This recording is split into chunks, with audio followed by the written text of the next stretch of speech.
What's up? What's up? What's up, guys? We are back. I'm your host, Pegasus Picks, or Picks by Pegasus. I always say my own name wrong. This is episode 56. We're going over UFC 310. We got a special guest, McPicks. Obviously, Key3Picks Dravhy. They decided to show up this week. I don't know what they were doing last week, but that's up to them. McPicks, what do you think of the last pay-per-view of the year? I think it's solid, really solid. I feel like if you're not like a completely diehard like all of us, you wouldn't realize it. It's not a ton of name value, but there's some closet bangers on this card. I mean, Randy Brown, Brian Battle, awesome matchup. Yep. Evloev, Sterling, that one's going to be interesting. I mean, Landwehr, duo Choi, that can't be boring. That's going to be fun. So there's just, and obviously the co-main and the main event, they're just all really, really good fights. So I think it's a great pay-per-view. Definitely. We'll just jump right. What do you guys think, Key and Dravhy? You guys like it? Yeah, solid card. Yeah, I do also. I think there's some bangers like McPick says, but also like the card betting wise, so it's going to be fun to talk about it. Okay, so let's do this. We'll hop into our first fight here. First fight of the night is Kenny Nzechukwu versus Lucas Brzeski. Kenny Nzechukwu is 13-5, 32, 6'5 with an 83-inch reach. Lucas Brzeski is 9-5-1, 32, 6'4 with a 78-inch reach. Odds in these two gentlemen, you can get, where are my fight odds?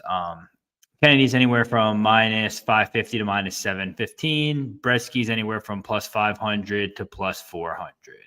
McPicks, you're going to go first. I mean, clear setup spot for Kennedy to win by knockout and Brzeski to get cut. No?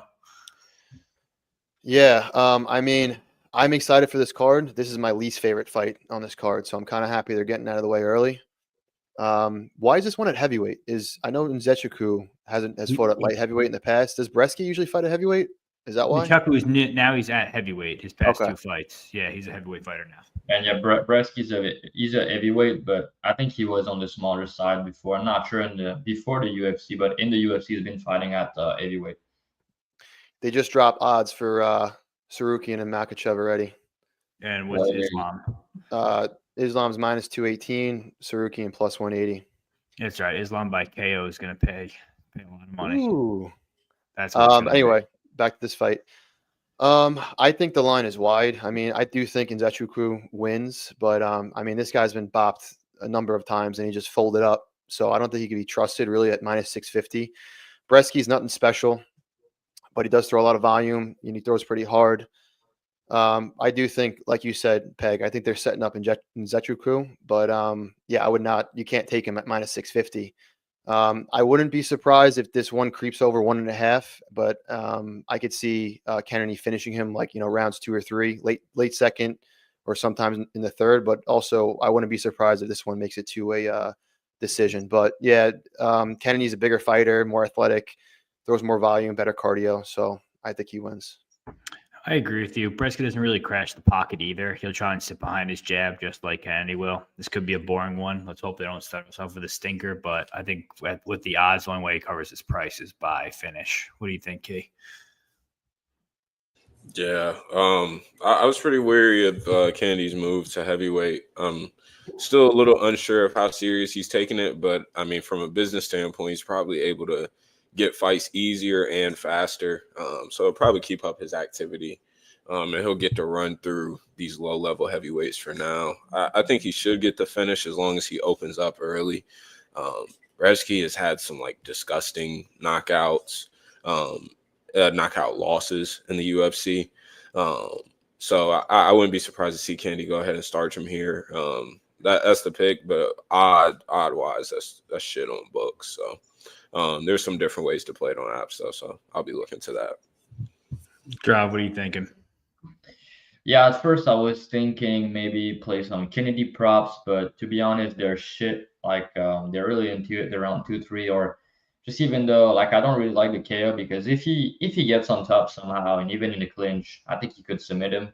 And yeah, in the clinch, I mean, he's just gonna elbow him, knee him, everything. Yeah, I just don't trust Kennedy at this type of price because his chin is not very good, and he's getting hurt, and he's just a starter sometimes. But At the same time, you know, Brzeski doesn't really hit hard, and Brzeski himself has been KO'd a couple times against guy like McParkin and Waldo, are not really finisher at heavyweight. So it's concerning.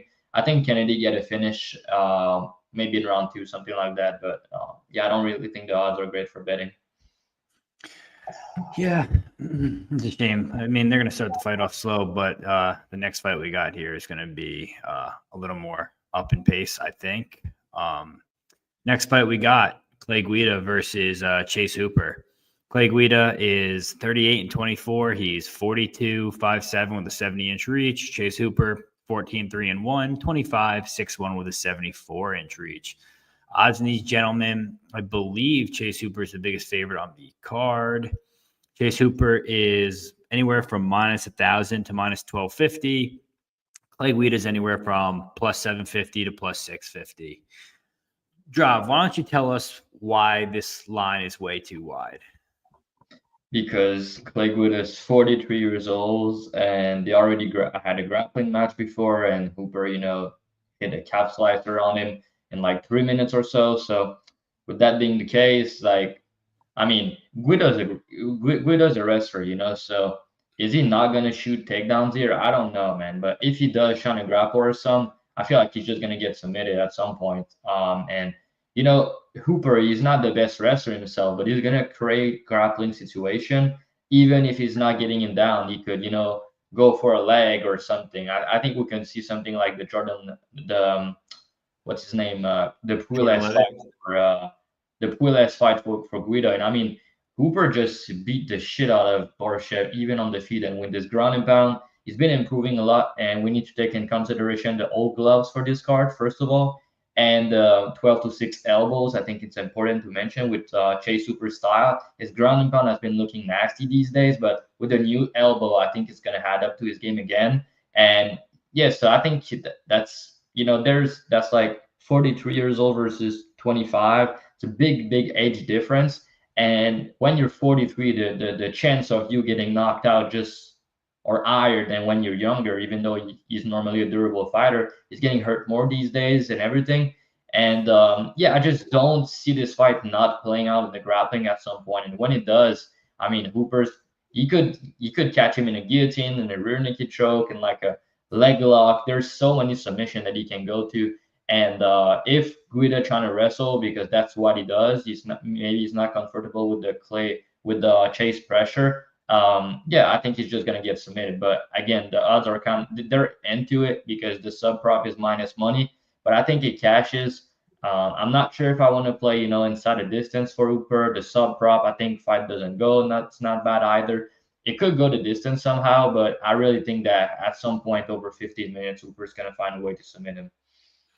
Yeah, I agree with you. I think, but my only thing is Hooper's got pretty good ground and pound. I think everyone's thinking the sub, which is probably, I mean, the most likely way. Like you said, they grappled once before, but I don't know his ground and pound. If he gets him down, it's either we don't really see Clay Guida, I guess, knocked out, right? He just always gives up his back and lets someone sub him. Maybe Chase goes for the ground and pound finish here, but I wouldn't even touch this fight. I don't think there's really any way to play it. I'm probably just going to have to pick Chase Hooper, probably by KO, I'm going to guess. What do you think, Key?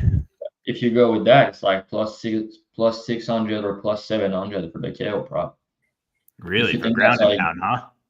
Yeah, because the sub prop open at plus 125 on BetOnline. People hammered it. It's like minus 160 now. So because of that, the KO prop prices are higher now, even on commercials. So it's like plus 600 to plus 700 for the KO prop. I think it's a good angle. I wouldn't play the sub at minus 125. I think inside a distance, you can get like minus 175. I think it's a good way to play it, but also the KO prop could be a good look. I think JB mentioned in the chat the KO 2-3 also could be decent for Hooper. Yeah. What are you thinking, Key? Yeah, this is a shit fight. I'm not really a fan of throwing Hooper softball matchups.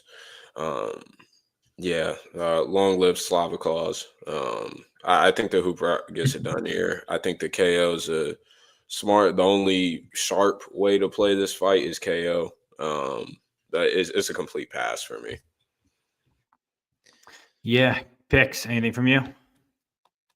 Nah, not much. You know, the money line you can't play. If you want to bet this one, you got to go prop. I will say though that Clay Guida is one of those guys that just doesn't quit on himself. He has been submitted a ton, yes, but Hooper's not one of those. I'm not saying he's not good at jiu-jitsu, but he's more so like he doesn't have that like brute strength. He wears you out. He's like Gumby. You know what I mean? And guys like scramble with him. That's how they get tired, and they make mistakes, and he either just pins him down and beats him up, or he finds a submission. But he's not like he's not going to jump guillotine. It's going to be super tight. I mean, he could, but not like a Charles Oliveira guillotine, So he's very opportunistic. Yeah, exactly. Yeah, he tires his opponents out, and then he just kind of capitalizes. So I wouldn't be surprised if Guida is able to tough this out. And I could see like people that have the under here are going to be like screaming at their TV because like it looks like Guida is going to get finished, and he just keeps on squirming, and that this one eventually does hit the scorecards. Wow. Okay. Yeah, I have a gut feeling that it makes it over 1.5, even maybe 2.5. But I wouldn't be surprised if Hooper locks his leg up and makes him tap. That wouldn't surprise me like Playas did. But I got a weird feeling this one goes over. All right, over's minus. Over. What's this? Is this plus 122, or that was the opener? The over it's minus 145 for the over 1.5. Mm-hmm. And over 2.5, or goes the distance plus 170. All right, go through the comments real quick. What's happening, prop? Thanks for joining us. They're talking about Armin versus Islam. I think Islam KOs him personally. What do you guys think? I'm not sure about. Yeah, I'm not sure about Islam by decision would be my best bet. All right, perfect. Yeah, I'm not on Island. So What's up, and Uncle Weezy? This is what he was saying. Hooper KO 2-3. I wonder what the numbers are. It could be sharp. Probably not bad. Yeah. Nice line prop. Yeah, plus money. It's no brainer. All right, let's go on to our next fight here. Next fight. This is another old man fight. It is Mike Chiesa versus Max Griffin. Chiesa is 17-7. He is 37, 6'1" with a 75.5-inch reach. Max Griffin is 20-10, 39, 5'11" with a 76-inch reach. Odds on these two gentlemen, you can get Chiesa anywhere from, the line just flipped. Now he's anywhere from pick'em to minus 120. Griffin's anywhere. It's pretty much a pick'em. We'll call it 110 apiece. Key. You giving Chiesa the nod here? You think he gets it done by sub?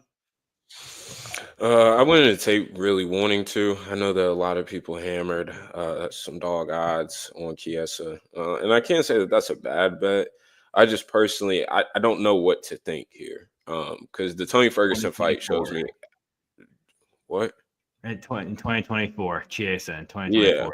Yeah. So like Ferguson and Chiesa in 2024, like that's not. Who is that moving? Like what? Like I don't care. All that showed me was that Chiesa can still take somebody's back. Like, and I would assume he can do that today he dies. So I think that this should be it's a pretty binary fight, which is every Chiesa fight. I think that Max Griffin is the plus athlete here. He does give up his back while getting up, and that tends to be a habit of his, which is if this was 2019, 2020 Chiesa, I would say that's an instant death sentence almost. But at this stage of his career, I'm not sure if Chiesa can re-wrestle continuously. I'm not sure the Kevin Holland fight, he was panic shooting. Like it was a really bad look, just being completely honest. I think that Griffin is going to hit him eventually. I think he's going to touch him. And I don't know what Chiesa's chin looks like at this stage either. So there's just too many questions for me. I don't think that Griffin's the best winner. You can look at some of his wins and split decisions. He struggles to separate even if he gets knockdowns at times. But it's hard for me to just back the guy who I'm not sure where he's at in his career. I mean, he was talking about if he had a tough fight with Tony Ferguson, that would have been it. And Max Griffin is still in the delusional mindset that he's going to make a title run. So, I don't really know how to feel about this. So it's a pass for me. Yeah, I think the bet for me is going to be the under. Prop actually just said it here in the comments too. reason I like that is because it gives you upside on both, right? If Max Griffin, he knocked down his past 3 opponents in the first round, if he cracks Chiesa and Chiesa's looking for an easy way out because he's on the, he's on the podium now doing all the speaking and stuff, then hey, he's going to find that door. If he gets Griffin's back, we've seen Griffin in some pretty shitty situations with back control or chokes and any type of BJJ. So Chase is always live for that sub, as we've seen. So seems like at plus 145, you get both finishing upsides from both guys in an old age fight where you're kind of getting the equity of Chiesa quitting or finding a sub, and you're getting Max Griffin either knocking him out early. He does carry power late too, so it's not like he's bad. And he looked good against Jeremiah. I can't say he looked good, but he looked decent against Jeremiah Wells. So my bet with my money is going to be a unit on under 2.5. But if I guess I had to pick a side, I'll be the bold one. I'll take Max Griffin. I'll take Max Griffin to even win a lazy decision or find a KO, but I'm definitely just going to play the under if it came down to money. What do you think, McPicks?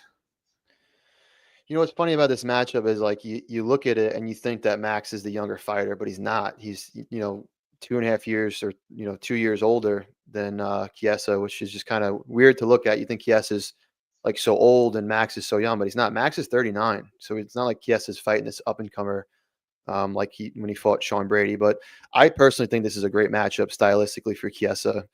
Everyone knows Chiesa's kryptonite, his submission defense. Griffin has 2 submission victories on his record, and the last one was back in 2014, so 10 years ago. So with that being said, if Griffin submits Chiesa here, then Chiesa just needs to retire, leave the gloves in the octagon. That's it. And in my opinion, Chiesa will be the best wrestler that Griffin has fought since making his UFC debut against Covington back in 2016. Griffin's the cleaner striker. He's probably the better athlete. So I give the edge to Griffin, based on his power and his output. But honestly, I think it could be competitive here. I actually think that Chiesa has improved his striking, over the past couple of years. And he's also super durable, Chiesa. He's been knocked out once time in his career, but that was a cut stoppage back in the day. And he's never even been knocked down in the UFC. I know Max has some power, but Chiesa is durable. He's a bit bigger. Like I said, he's a bit younger. Clear path to victory with the grappling. And I give him the cardio advantage as well, as Griffin's success is usually front-loaded. He gets a knockdown early, then he tends to fade as the fight goes on.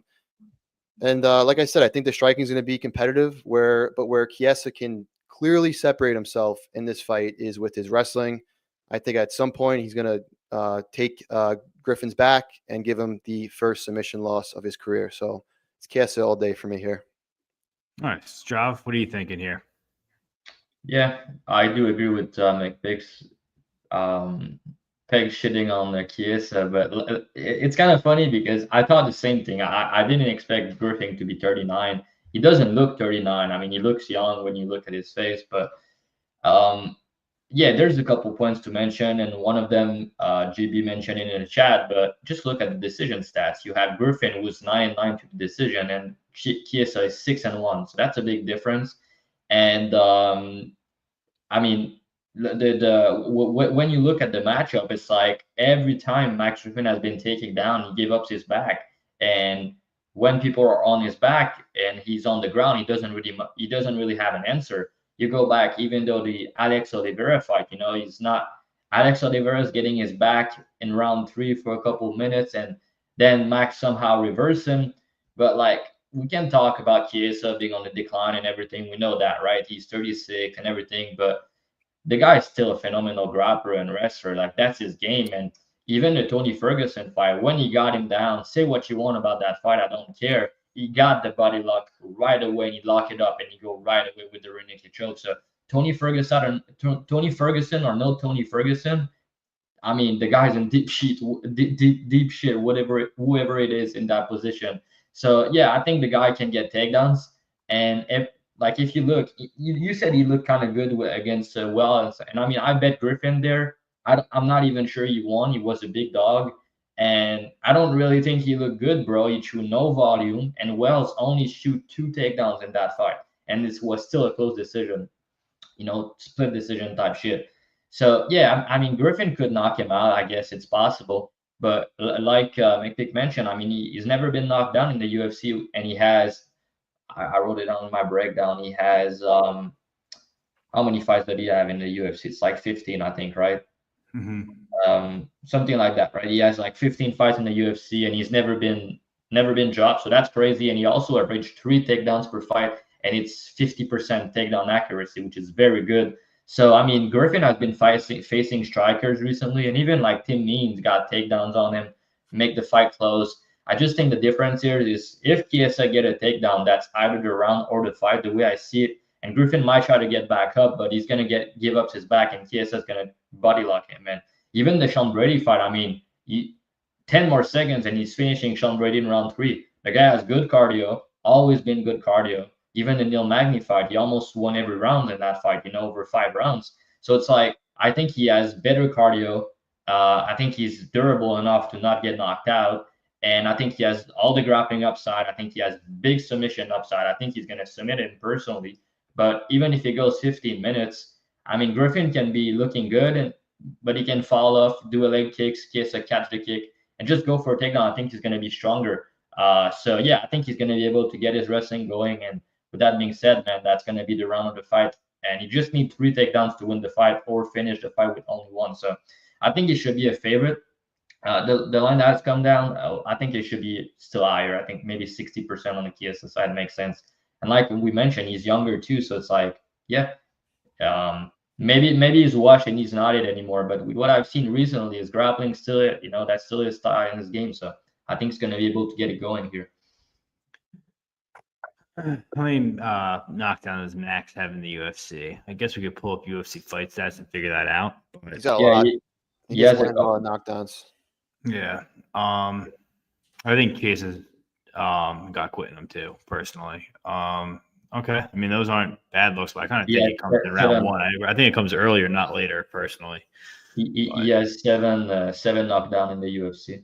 But we can say that, but also how many knockouts does he have in the UFC? It's not a lot. He has like 3 knockouts over like a lot of fights. So he has 16 fights in the UFC, right?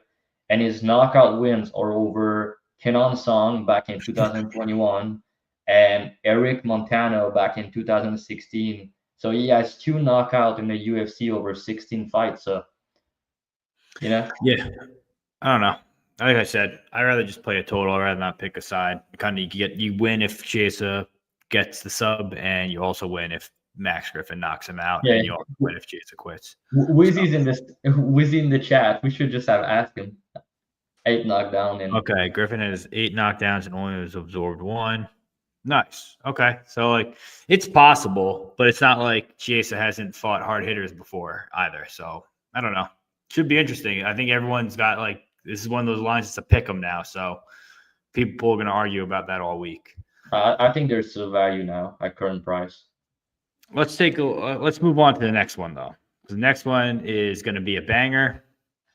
Next one we have is it's Cody Durden versus Joshua Van. Cody Durden 17-6-1. He's 33-5-7 with a 67-inch reach. Joshua Van is 11-2, 23-5-5 with a 65-inch reach. Lines in these two gentlemen is Cody Durden's anywhere from plus 125 to plus 135. Joshua Van's anywhere from minus 150 to minus 160.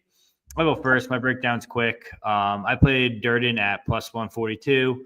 I think he's going to be able to out-grapple Van, not only because he's just going to be the better wrestler and the best wrestler that Van has faced yet. It also comes down to being a lot bigger of a guy. Everyone forgets, like, if there was an atom weight division, Josh Van would probably be there. He looks super small. He's been very active for a guy who's 23. We saw him knocked out pretty bad against Charles Johnson. Then we saw him clapped against Chairez, or not knocked down, but, knocked around a little bit. So I just feel like Cody Durden here, his striking's looked better. He's looked pretty good on the feet, but I think if he gets the wrestling going, it's going to be pretty straightforward. Joshua Van does have some pretty decent takedown defense and scrambles, but he shows low fight IQ at times. He makes some questionable decisions like we saw against Chairez. So I think you could easily get Cody Durden plus, like I said, plus 135. And we know Josh Van drops round 1 at a extremely high clip. So if you decide by the end of round 1, Cody looks like he's slowing down, or you don't like what you're seeing, you'd always jump off and grab Van at probably a better price. But if you don't and you like Cody Durden, I think Cody Durden wins round 1 at a pretty high clip. Then you're coming down to round 2. Van probably will pick up volume in round 3 if it gets there. But yeah, I think Cody Durden at dog odds, probably a pretty popular dog this week. That's where I kind of stand with that. What do you think of McPicks? Yeah, I agree. I'm a big Josh Van guy. I think I've backed him either money line or knockout or, live entry in all of his fights so far. But you just cannot at this level, like you mentioned, Peg, the dude drops every single first round. I mean, at this level, you just can't do that, especially at the flyweight division when most of these guys have better cardio than, let's say, like the heavier divisions. And, he's really young. He's making improvements. But Durden is clearly going to be the best wrestler he's fought so far. And he's gotten better, but we don't have the evidence that, his takedown defense I know he's grappled a little bit, but not against a wrestler like Durden. So we don't have the concrete evidence that he can grapple with a guy like Durden. And like you said, Durden's bigger. He could take his back. Durden has proved that he can push a 3-round fight and chain wrestle and grapple, force a heavy grappling pace across 3 rounds, where we haven't seen that out of Josh Van. So with all that being said, can Durden gas out and then all of a sudden in the 3rd round, Van comes and hits him with a nasty body shot and puts him out? Yes, that can happen. But until I see Van grapple against a really good wrestler, you got to back a guy like Durden at dog odds. So I'm taking him. I agree. Key, what are you thinking next? What do you think for this one? We're all Van people, we know that, but I think I'm against them here. Yeah, I think that this is an interesting fight. Whoever's managing both of these guys should be jailed. I don't think either guy should be fighting to end off this year. I mean, Josh Van literally had a brutal KO against Charles Johnson. And then the Shirez fight got hit with like 1,000 spinning back fists, it felt like, and died like 10 times and came back to life. And I had the round 2 KO at like stupid odds, and then whenever Shirez landed that stupid shit. But I think that this is a fight where I think it's personally probably a pick 'em. You can't deny Durden's pace and just how hard he fights. It seems like it's hell to be in there with. He was melting Bruno Silva and putting on a clinic, it seemed like, until Bruno found the uppercut, I think, in that fight. And the Schnell fight, he was taking some damage. Like, Schnell was fighting back. And that's the reason why I think that he shouldn't be fighting again to end this year. But I think you have to give, obviously you have to give the wrestling upside to Durden. I think Van does get back up and puts together combos. It's just, like McPicks and Peg mentioned, you can't drop first rounds every single fight at this level. Like, that shit just doesn't work out. And so I think for that reason alone, you can't make Van minus 150. And I get everybody loves him and it's a bunch of upside, and yeah, he's a cool fighter. But Durden's a junkyard dog. I assume that he's going to get back to wrestling. I know he's taken a break from wrestling since the Hadley fight, it seems. But I assume that he's going to get back to wrestling here. So at these odds, I'd say Durden's the side. I haven't bet it personally, but I would probably line closer to a pick 'em. What's fair? Drop. Close it. Oh, I'm surprised. I'm surprised Key is leading the other side. I thought he would like Ben. Yeah, I mean, we all love these guys, right? They always have fun fight, and they both have a phenomenal year entertaining us as a fan. So that's cool to see them fight each other. But let me just say though, I mean, I'm gonna knock on wood right now, but I've never bet the Josh Van fight wrong in the UFC so far. I bet on him every fight he won, and I fade him against Johnson at plus money. And yeah, I don't think I can get to the price here. It's like you guys mentioned, you guys said he lost almost every first round. I mean, he did. The only fight that he didn't lose the first round was against Johnson. He won the first round on 2 judges' scorecard, but all the other fights he lost the first round. He's a slow starter, and you make his style work for him because he come out late and he's finishing these guys sometime. But Durden's he always has big success early in fights. So I think here he's gonna grapple. I'm pretty confident he will shoot takedowns. It will be dumb not to. And we've never seen Josh Van really tested against a good wrestler in the UFC, like you had mentioned. So that's gonna be a first. And then even on the feet, how many times do we see better striker facing guys that are well-rounded and mixing the wrestling, and then the striking is competitive? I really think that I don't think Judge Van is going to destroy him on the feet. I'm worried about the body shot and round 3, you know, because if Van defend the takedowns, pressure in round 3, body work, you could finish him late, right? But I think the way he's going to win, he's going to need to come back after losing. You know what I mean? I think he's going to get taken down. I think he's going to lose for the first round. Even on the feet, I think he could get cracked. Cody has a lot of power on his right hand, you know. He doesn't get a lot of credit for that, but he's knocked down people before and he's rocked people before. You know, so I'm really confident he's going to get takedowns. And on the feet, I'm pretty sure he's going to make it close. And yeah, I mean, he shoot 20 takedowns before the fight or something. So it's not like the guy is a gasser, but he does slow down in round 3 before, which is a concern.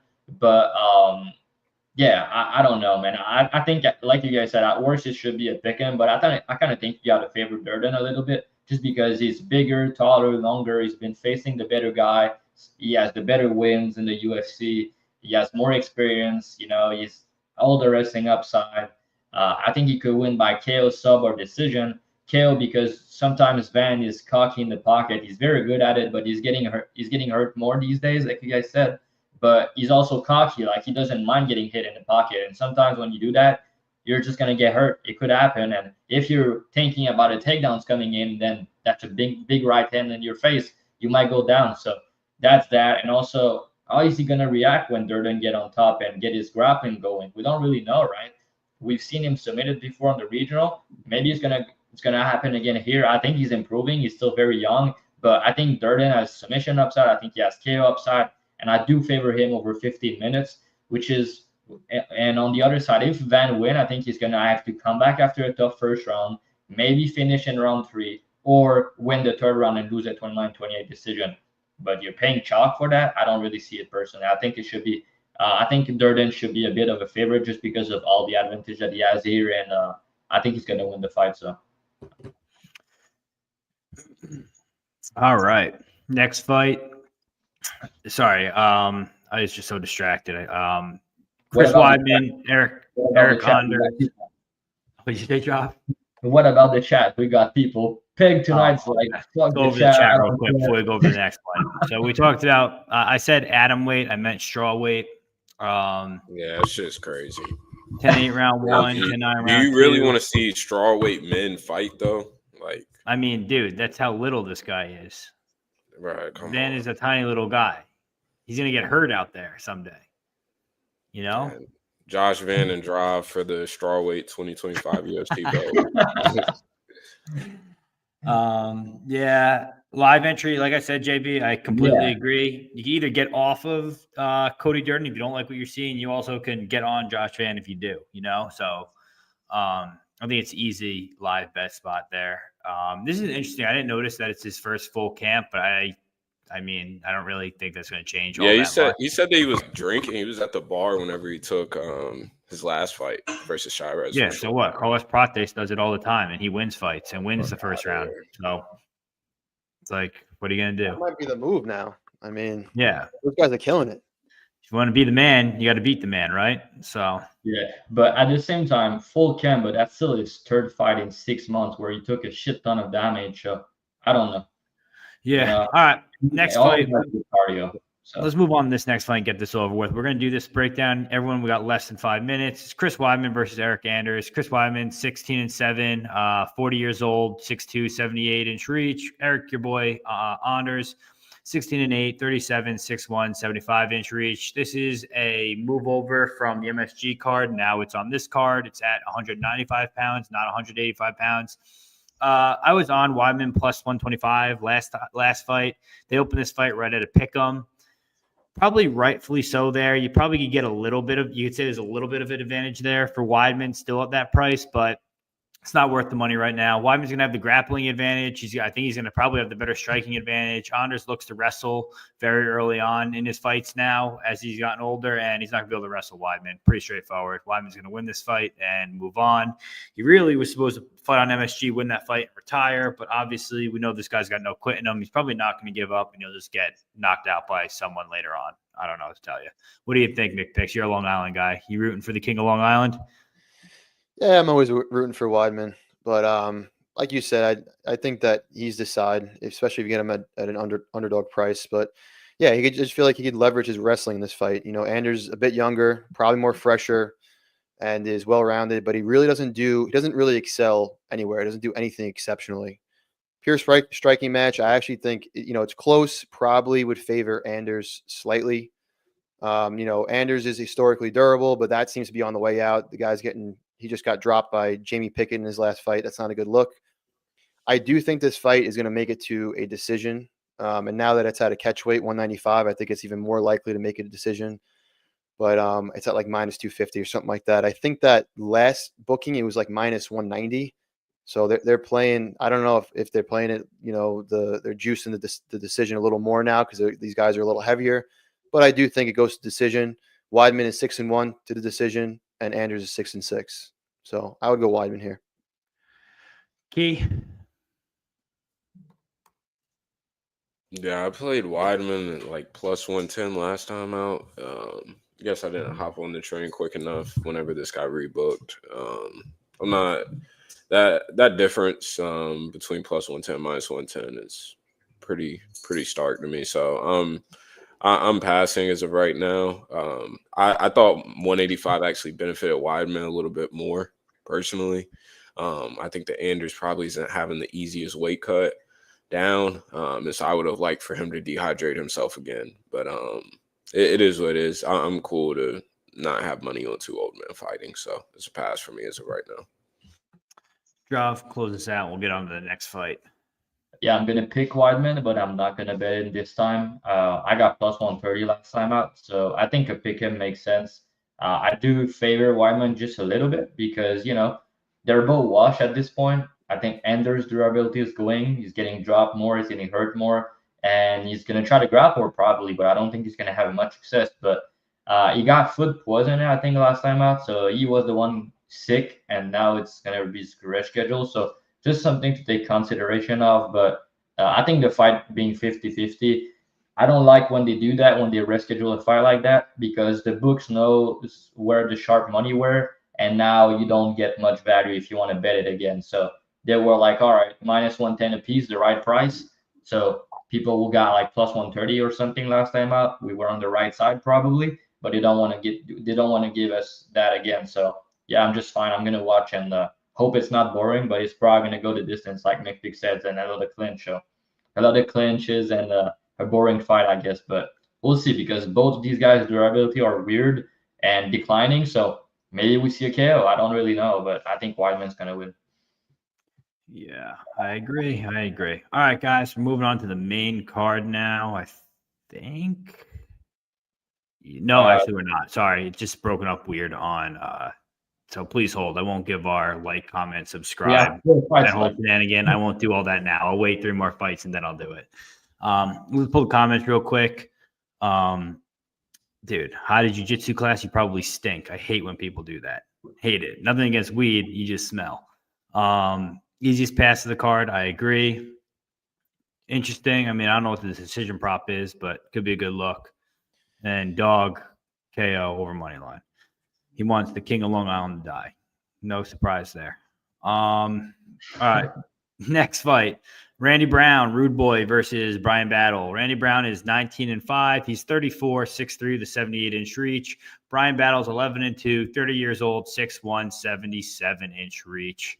Odds in these two gentlemen, you can get Brian Battle anywhere from minus 215 to minus 230. You can get Randy Brown anywhere from plus 190 to plus 170. Who went first last time? Drav, I'm going to have you break this down first. I mean, are we going to watch Randy Brown just pick him apart at range and stuff his takedowns, or are we going to lose money betting against the aura of Brian Battle again? Yeah, I mean, if we talk about aura, the guy definitely has aura. So if you're betting on aura, then you can put your all bank account on the Brian Battle this week, because he's probably gonna win via aura. But at the end of the day, that's not really how we should be betting on fights, But yeah, I think it's gonna be a banger. To be honest, it's one of my favorite fights on the card. I really like it. I just don't agree with the line. I think there's a couple live dog on this card, and I think Brown is one of them. He's my free bet of the week, so no surprise there.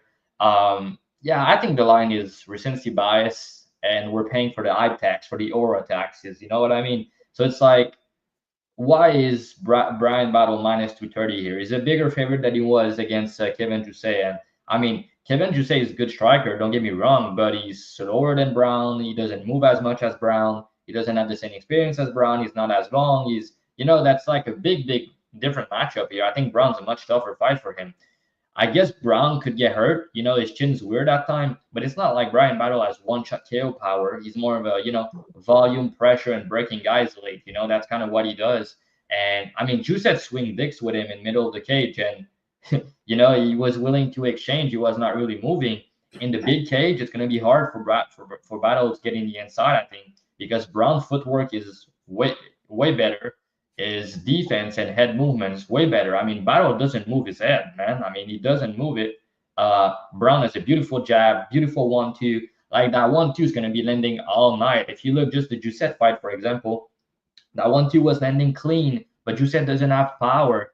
I know Brown's not a big power guy, but he does hit very hard when he connects. Like, he's super precise with his shot, and he's very technical. And I mean, he just put Sadikov out with a 1-2. And I think something similar could happen here, because like, you can't just take all these shots and just not getting knocked out at some point. I mean, what is striking defense? It's really bad. I think it's like 40 something percent. I don't know if it's 43, right? So it's 42%, 43% striking defense for Brian Battle. It's not good. And now I talk about Brown chin. Battle has a good chin, right? He's more durable than Brown, but the guy has been he's been dropped before. He's been hurt before. He got dropped against AJ Fletcher. It was an elbow in the clinch, and he got dropped against Rinat. Also, I think it was in round 3. So he could get dropped. He could get hurt himself. It's not like he's only the one that can hurt Brown. That's not the case. And Battle sometimes, I don't like. Last fight was different, but sometimes he can lose rounds, right? He can lose round 1 and then come off late in fights and stuff like that. Like, he lost the first round against AJ Fletcher. I guess he could have some leg kicks upside here against Brown, but Brown does know that, and he talk about it openly that he needs to be careful about it. And that's also the first time that Battle is going to be facing someone who's taller and longer since he moved down a weight class. So just something to consider. And yeah, I think Brown technically is the better striker. I like his jab better. I like his defense better, his footwork in the big cage. If the fight was in the small cage, I think it does favor Battle, but in the big cage, it favors Brown. And talking about grappling now, I don't really see any grappling here, to be honest. I think Battle might try to grapple, but I don't think he's going to take down Brown. Brown takedown defense normally pretty good, and Battle takedown accuracy is not that good. Like, he doesn't really get a lot of them. He might try, but I don't think he's going to have success. We're probably going to see some clinch here, which could favor Battle. But at distance, I think Brown's the better striker. I think he's cleaner. I think the jab's going to land all night. And also, he has a beautiful knee that he timed on people when they rush in with bad defense. He hit ZDS clean with a perfect knee last fight. He hit him twice, like a clean knee. I think Battle could get hurt with something like that. So it's not like Battle's the only one that can hurt Brown. I think they could both hurt each other. But if the fight goes over, which it might go over, I think Brown's the better minute winner. I guess Battle could land based on doing more, landing more, and maybe hurting Brown. But Brown is hard to beat when the fight goes the distance. I mean, like, he's 7-1 to the decisions, and Battle is what, 2-1. He's 2-1 to the decision. So I'm not sure Battle is going to be finishing Brown here, and if he doesn't, I think you kind of have to favor Brown. And level competition and the win quality also, the resume is way better on the side of Brown. Look at Battle wins in the UFC. Like, half of them are not in the UFC anymore, and the other half are decent, let's say. But yeah, I think the fight should be way closer to 50-50. But I actually think Brown's gonna get it done here. I think he could win by decision. I think he could win by knockout. I'm not sure how he does it. I think that the decision prop line is crazy. It's like plus 550. I think it's stupid. The line like Battle decision plus 180. Like, I don't know what they're smoking, but yeah, I think Brown might hurt him, might knock him out, but he might just outstrike him to a decision and then send the cage. I mean, the guy is fucking good. Let's talk about it. Like, the way he strike, the way he move and everything. I mean, the guy is super clean. And Battle, he's nice to watch, but he does a lot of mistakes, doesn't move his head, rush in the pocket and swing. That's cool. but that's going to be hard to do against Brown here, I feel like. So, yeah, man, like I said, banger. One of the fight I'm the most excited about, but I think Brown plus 200 still disrespectful. But we're paying for the aura taxes and the hype taxes. That's why.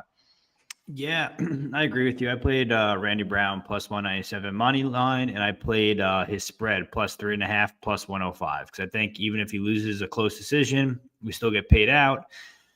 I was on the Butcher last fight when he was in France. I played minus 140 because, as you all know, American dude's never going to lose a fist fight to a French guy. We all know that. That's pretty common math. That was cold. It was pretty common math there. But even in the Giuseppe fight, right? Giuseppe's relatively stiff himself, but he was picking apart Battle. And yeah, bro. Randy Brown's going to do it even worse, I think. And yeah, especially behind his jab. Like, top of my head, I was like, Battle fuck him up. Like, I was sure in my head he fucked him up. But then we watched your tape. Like, in round 1, super competitive. One judge gave the first round to Giuseppe. I mean, Giuseppe was landing clean 1-2 right in his face. Easy. So he doesn't have power, but yeah, Battle just, he braked him. But the fight was crazy. But, like, Battle was just there. Giuseppe was just there in the pocket. He was staying there. Brown's not going to do that. But you bet Battle there, right? Yes, I was on Battle minus 140. Yeah, minus 140. So it was, a very good bet. But now he's minus 200 against a better fighter. It doesn't make sense. Yeah. Doesn't make sense. That's my reason too. I think Randy Brown's takedown defense will stand up as well because I think like the real advantage for Battle will be in the clinch and close or on the ground. I don't think Randy's really going to let him get there with his footwork or his range. He'll sit behind the jab. I think I bet 3.5 and money line before I saw the decision prop. I mean, plus 500 is kind of crazy. I didn't even see that. I kind of like that too, but I'm not sure if I feel like tripling down on Randy Brown. So even though that rhymed, McPicks, what are you thinking? I love Brian Battle. I mean, the interview you brought up when he was fighting in Paris, flipping the crowd off. The best. The Butcher is not going to lose to a French dude. That was the best. But the best ever. One thing I don't like about Randy Brown is he kind of wins on thin margins. He always seems to fight. He squeaks out decisions. He's very good to decision, but like his fight against Cass Williams was close. Against Trinaldo was close. Against Herman was close. Zaleski took a round off him. So he does fight pretty close when it goes to the decision. He seems to win, most of them. But I agree, though. I think it's a bit of a tough matchup stylistically for Battle since Brown, he's big, he's technical, really fast, good distance management. And Battle can be hittable and tends to kind of plot forward to invite a war. But Battle, like you guys said, he's been getting better each time out, more durable, has better cardio, better output, better ground game, and he's an absolute dog. He's going to fight for your money. Someone mentioned in the comments, I do think that it's Randy Brown early, and Battle will probably drop the first. But me personally, I think that Battle's going to take over in rounds 2 and 3 and potentially find the finish. So I'm looking at it. I'm going to try and bet Battle live after the first and maybe throw in like a round 2 or round 3 prop. I do think he's live for the finish. Randy Brown's been hurt and knocked out a number of times. Yeah, his chin is a little scary, but I was kind of hoping I'm not getting there. What do you think, Key? Yeah, Brown's my guy. Dynamic as hell, elite footwork, jab is money. Battle's going to have a tough time getting in the pocket, in my opinion, because Brown's jab has real pop and he has real lateral movement to back it up, too. I think that Battle is minus 230. Like, that's, I mean, if I can cut a promo and be minus 220, like, this doesn't make sense to me. Brown's the better striker, in my opinion. I get it. Brown does make some questionable decisions at times. I don't know if it's just losing focus. I'm not sure what it is. But his decision-making can be sort of cancerous at times, which leads to close decisions, leads to fights that he probably could run away with and end up even finishing. But he's just either playing around too much in there or just making bad decisions. I think the Battle's success all comes around to round 3, which makes this line off. Like, if I'm having to pay $225 to watch you get your face jabbed off in round 1, to then battle back into the fight, no pun intended, but to then battle back into the fight in round 2 and round 3, like, that doesn't make any sense. Battle live, Brown free is the only way from a money line perspective that you can play this fight. Props, round 2, round 3 battle, it makes sense. But I think that Brown has solid cardio. I think round 2, round 3 really relies on Battle getting the calf kick going really early. If he can get the calf kick going early, then round 2, round 3 becomes much more live because Brown movement goes out of the window at that point. So then he has an easier time getting in the pocket. But if he doesn't have calf kick success instantly, I find it very hard to believe that he's just going to justify this price tag. Yeah, go through the comments real quick. Brown plus 500, kind of crazy. Sparring with Joe Pyfer. I mean, I take Pyfer with a grain of salt personally. Yeah, plus 205 is definitely a good line. Hard to see Battle getting KO'd. I agree. Yeah, I think it's coming one of these days. Yeah, it's exactly. It's hard to see him getting knocked out, but at the same time, it's not because, like I said, the guy doesn't move his head and he has bad defense. So someday someone's gonna land the right shot at the right time in the right place and gonna be lights out. And I mean, you know, I think if Brown land the 1-2 super clean like he did against Salikov, he might put him out. He might put him out. I think that's possible, especially early when Battle is, you know, he doesn't get his game going. I also think Randy Brown's in the sauce. Honestly, he looks significantly bigger in his previous. Yeah, that's a good point. I'm pretty sure you mentioned it last fight, right? You talked about it last fight, I think, or yeah, ago. Yeah, right. Ago, yeah, and then he knocked out Salikov, but yeah, I remember you telling me about it. all right. Well, I'm glad I bet on him, I guess. Yeah, we're gonna take everything we can at plus 200. Thank you, sir. Yeah, I'll take everything I can get. Next fight, Movsar Evloev versus Aljamain Sterling, possibly one of the most boring fights on this card. Evloev 18-0. He's 35-7 with a 72. Huh? Who? Movsar Evloev. Movsar.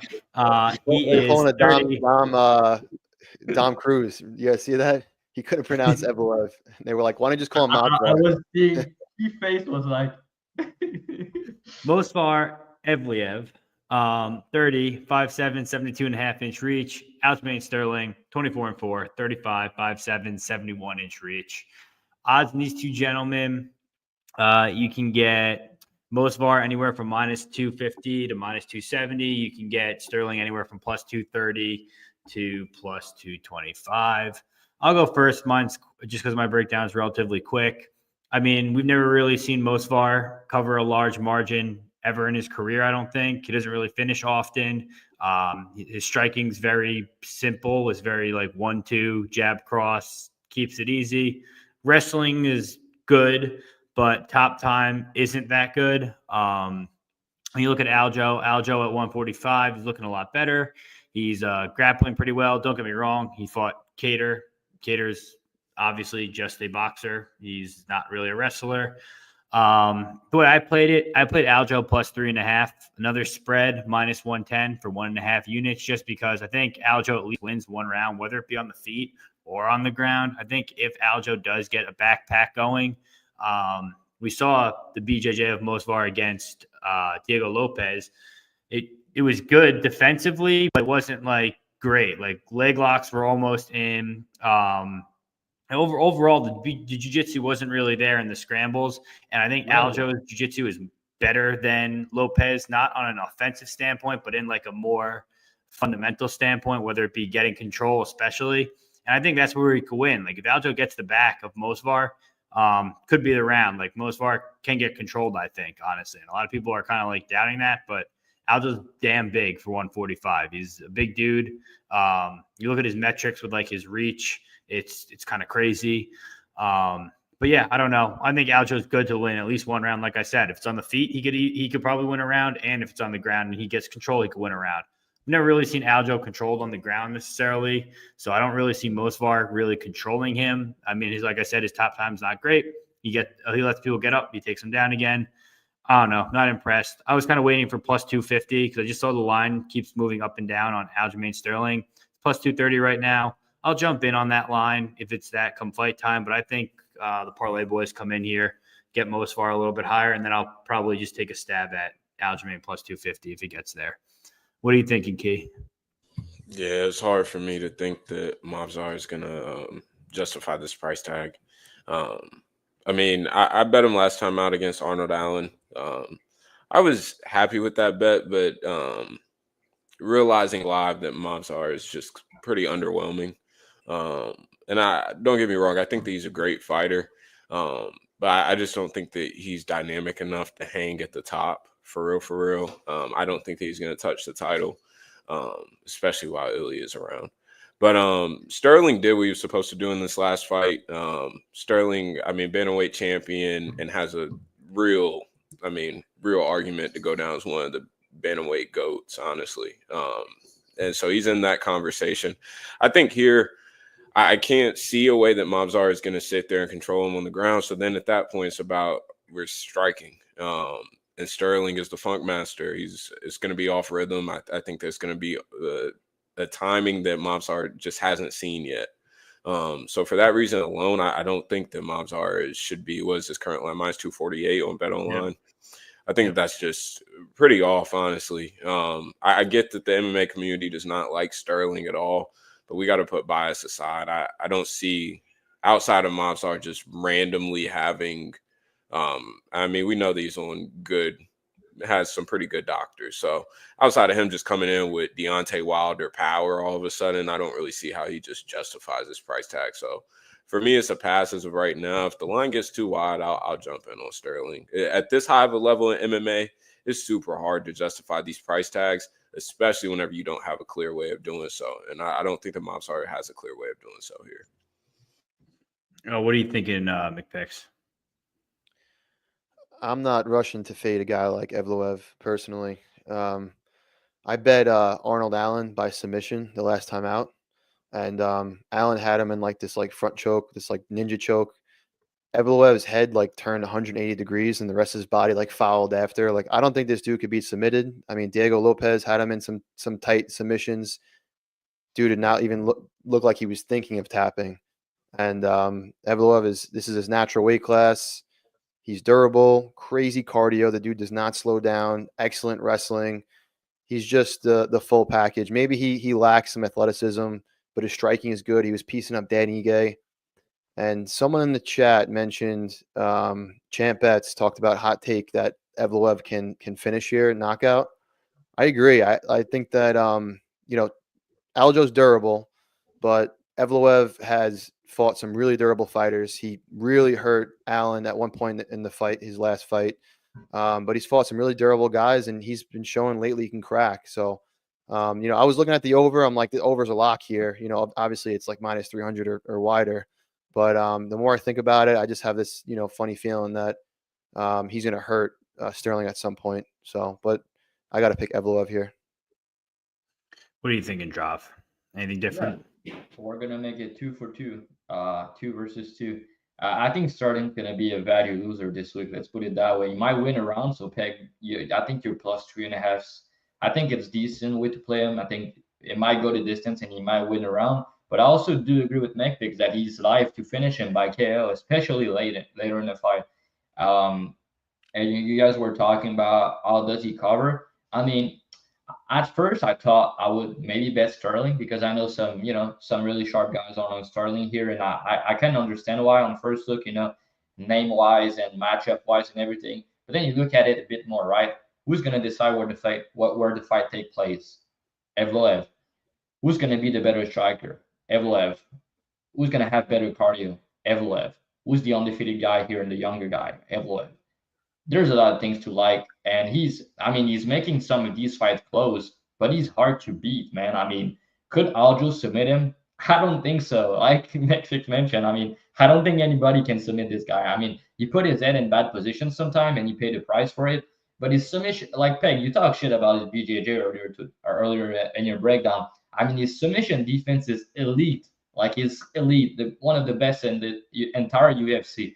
The guy's not gonna quit, and he's gonna do everything he can to not get submitted. But sometimes he can be dumb. He can fight closer than he should, and I understand that. But he shows some power lately. He hurt Allen bad. I bet Evloev there. He was minus 175. So yeah, he did put it. I remember that he did. But Sterling's not gonna put him on skates. That's not gonna happen. And yeah, I don't think Sterling's going to be able to take him down. And I personally don't think Evloev's going to wrestle here. I think he's going to keep it on the feet where he's the better striker. And I trust his durability more. I trust his cardio more. And yeah, like I said, he's the younger guy, the undefeated prospect here. And maybe Sterling can make it close and win a round for you, Peg. But I think he lose either a decision, or I think if anyone finish, it's going to be Evloev by KO later on when Sterling's getting more tired. Because if Sterling trying to grapple a lot and doesn't get it, when you're trying to grapple when you're not having success, we've seen Sterling slow down before. Maybe that's not going to happen because he's not cutting the weight. But I trust Evloev cardio more. I trust his durability more. And like I said, he's the better fighter, in my opinion, that can decide where the fight take place, and he's just going to outstrike him. That's how I see it. Yeah. Let's go through comments real quick. I don't mind this actually at all. I didn't think the decision probably be that low. I thought it'd be like minus 175. I get, but like McPick said, I guess the KO might be coming. He's predicting it. I actually put out a poll for value loser this week, and Ian Garry won it.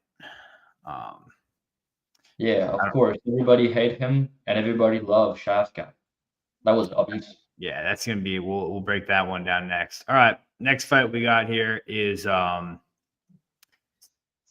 versus Vicente Luque.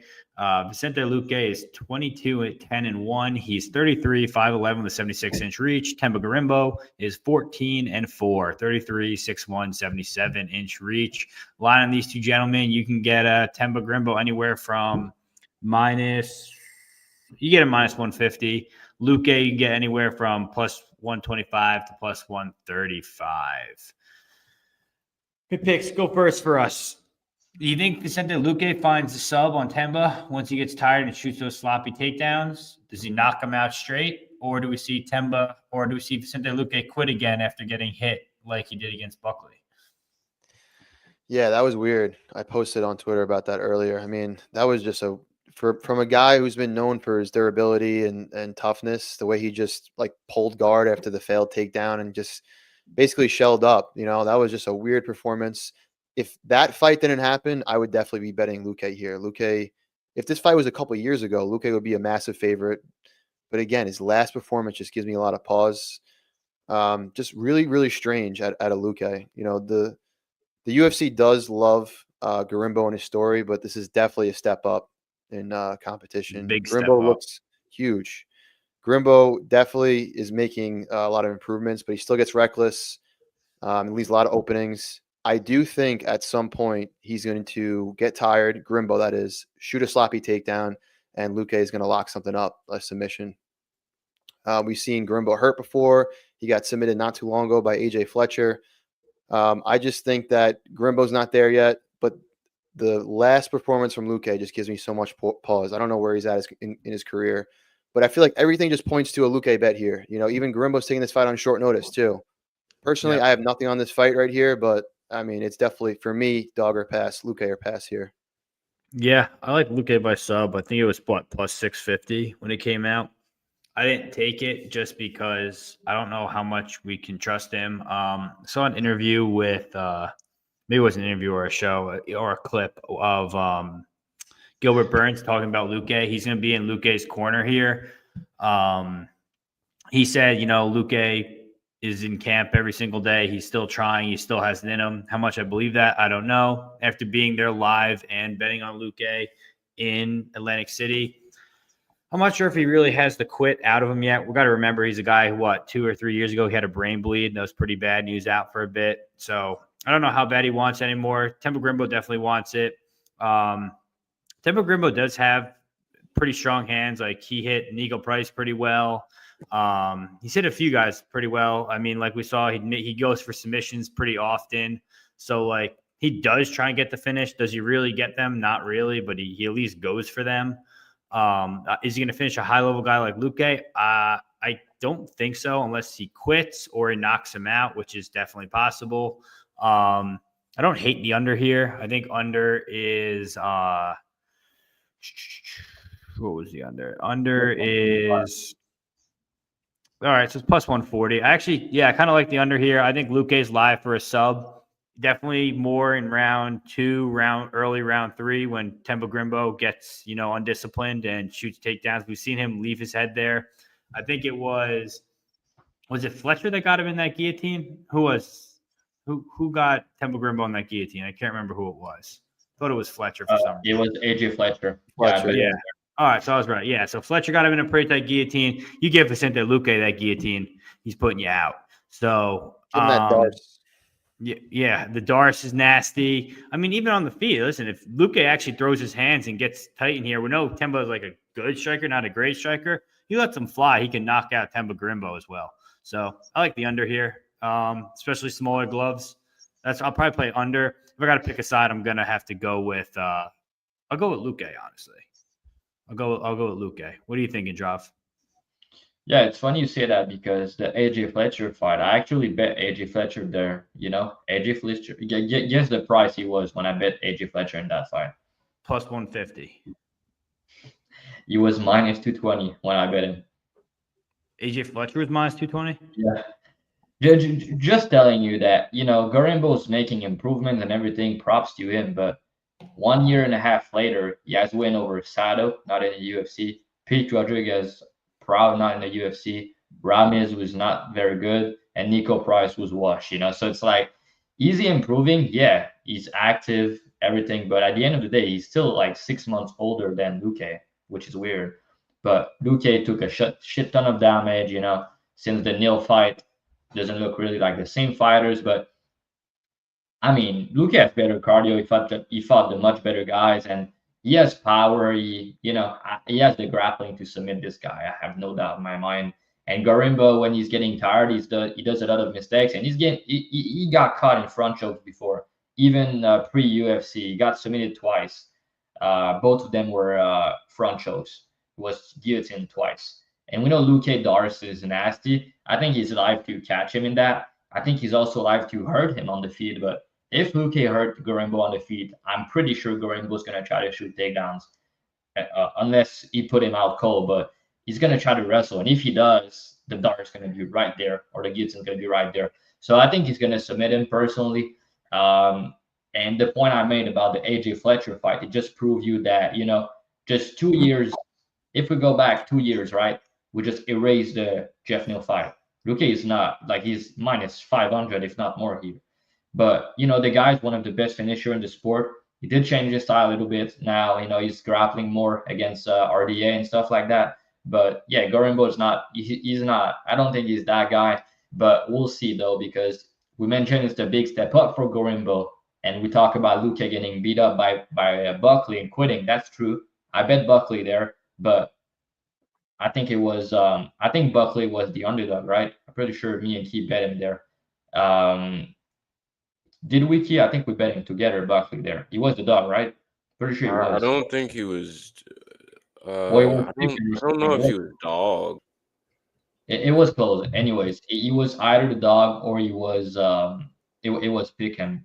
I can check. Anyway, my point is that he was closely lined with a guy like Buckley who. Is on the come up now, and he looked bad. He quit, right?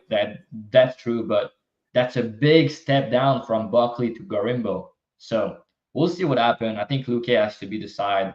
I just checked. I bet Buckley plus 125 against Luque, and now they're saying, just a fight after that. Gorimbo on short notice is minus 150. Yeah, not sure about that, but we'll see. Key, what are you thinking?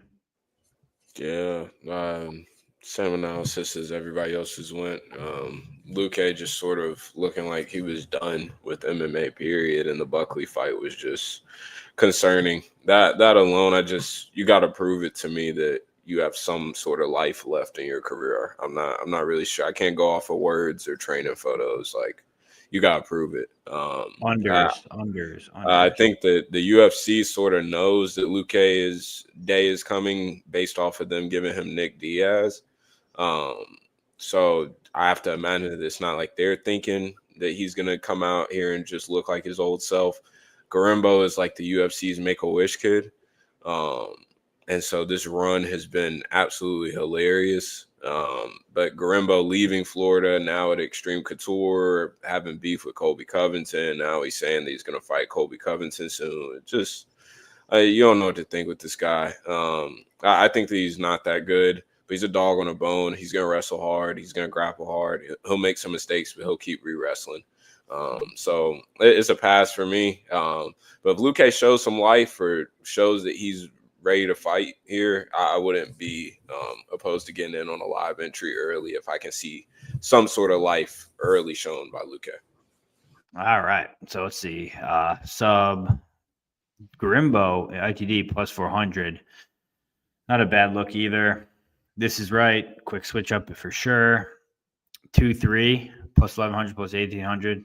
I don't really hate that, but he could, if Temba does win, Luque could quit in round 1. This guy dog keeps talking, bro. Keeps talking in our chat. Gorimbo, fight for your money. And this is these guys just touting over 3 cents worth of value. All right. Next fight is we still haven't even made it to the main card yet. Next fight here is Anthony Smith versus Dominic Reyes. Anthony Smith is 36, 6'4", 76-inch reach. Dominic Reyes is 13-4. He's 34, 6'4", 77-inch reach. We're seeing a resurgence of Dominic Reyes, I think. Anthony Smith anywhere from plus 270 to plus 295. Dominic Reyes anywhere from 338 to 360. Drav, have you go first? Reyes by KO or Anthony Smith dog shot? Nothing. Yeah, I don't have much to say here. If anything, I like the over 1.5 in GTD. So that, if anything, I get million on 25. Yeah, he thinks your takes are good. So if anything, I like the over 1.5 or maybe GTD, just because I feel like the fight's gonna go long somehow. I think both these guys are washed. The durability is on the decline. The chin is not trustworthy, but I feel like somehow the fight's gonna go over. But yeah, I don't have much interest. Right, Reyes minus 3xx and Smith, has been looking bad recently. So don't. I'm gonna pick Reyes to win, but I think he does it by decision. Big pick. What are you thinking? I agree with Drav. Yeah, not a real technical breakdown here. Smith, the dude's been finished a lot. Majority of that was early on in his career, but when he gets hurt, he just has a knack to survive. I think Reyes has more to offer here. Better striker, faster. And I think that this one can cruise to a decision. I could see Smith getting hurt, but surviving like he always does, or mostly does. And Reyes getting the nod on the scorecards. Key. Yeah, this is shit fight. I don't, in hindsight, Reyes looked, it seems like that type of power at this stage of Jacoby's career was always sort of a recipe for disaster for him. But Reyes was dying off of a power jab against Ryan Spann. Brutal KOs. Both guys, in my opinion, are glass cannons. Anthony Smith fights through it harder, given a nickname. But I know that Anthony Smith was talking about, I think one of his cornermen passed away recently. So prayers and blessings to all of his family and shit. But I think this is a fight that I really don't want anything to do with. I'm not sure what's the mind state of Smith coming in. I'm not sure if he all of a sudden wants to get in the pocket and bang. But Roman Dolidze, mocking him and dancing while Anthony Smith was feigning and wanting to look like Dustin Jacoby and the tap, tap, tap leg kick and the Factory X bullshit. So I think that Reyes probably gets it done here, but the line is disgusting. If you're parlaying Reyes, call the number and call a psychiatric hospital while you're at it too. So if you parlay Dominic Reyes, Kennedy Nzechukwu, Chase Hooper, let's see, Bryce Mitchell, and Cyril Gane. What are those odds, Drav? I just want to say that Kennedy's probably the least nasty leg other than Gane. Kennedy's probably the least nasty leg out of that group you just said. We don't want to know, Peg. Nobody's gonna parlay that. Maybe you will. It could be plus odds. We want to bet plus EV, right? I think that's plus odds. It's not plus EV. Barely. It is. It's barely. I think it might be. I think if you get plus 120, that's probably value.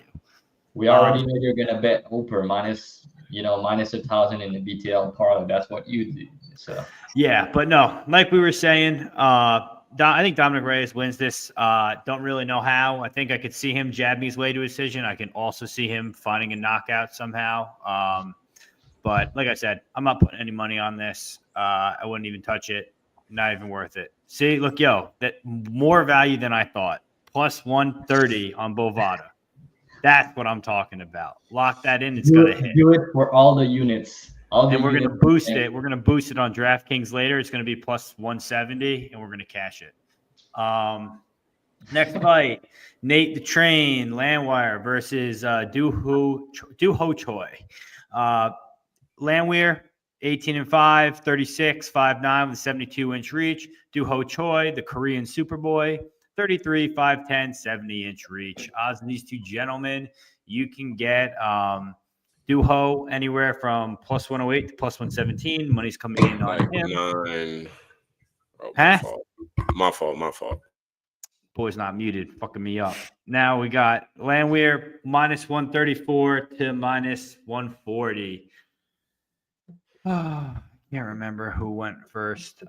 Let's go first here. This is going to be fight of the night. When we talk about like a banger, these are two guys that are going to be willing to throw. A few things stand out on tape.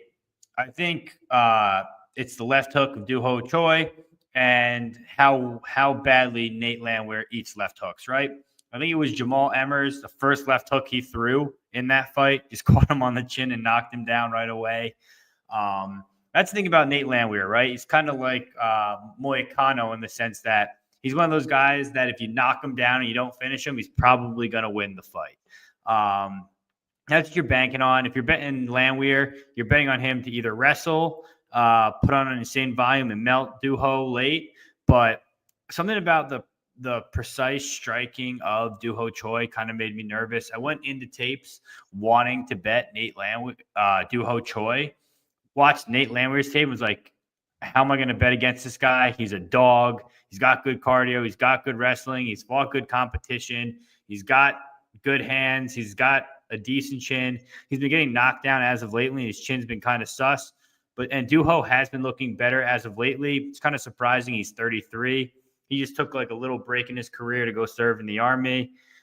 With such a slick striker like Duho Choi, it's going to be a little difficult here for Nate Train, I think, early on. I think he's going to be a lot faster, a lot more precise on the feet. He's going to have to really get in his face to get him going. But, like, Duho will sit in the pocket and trade with you.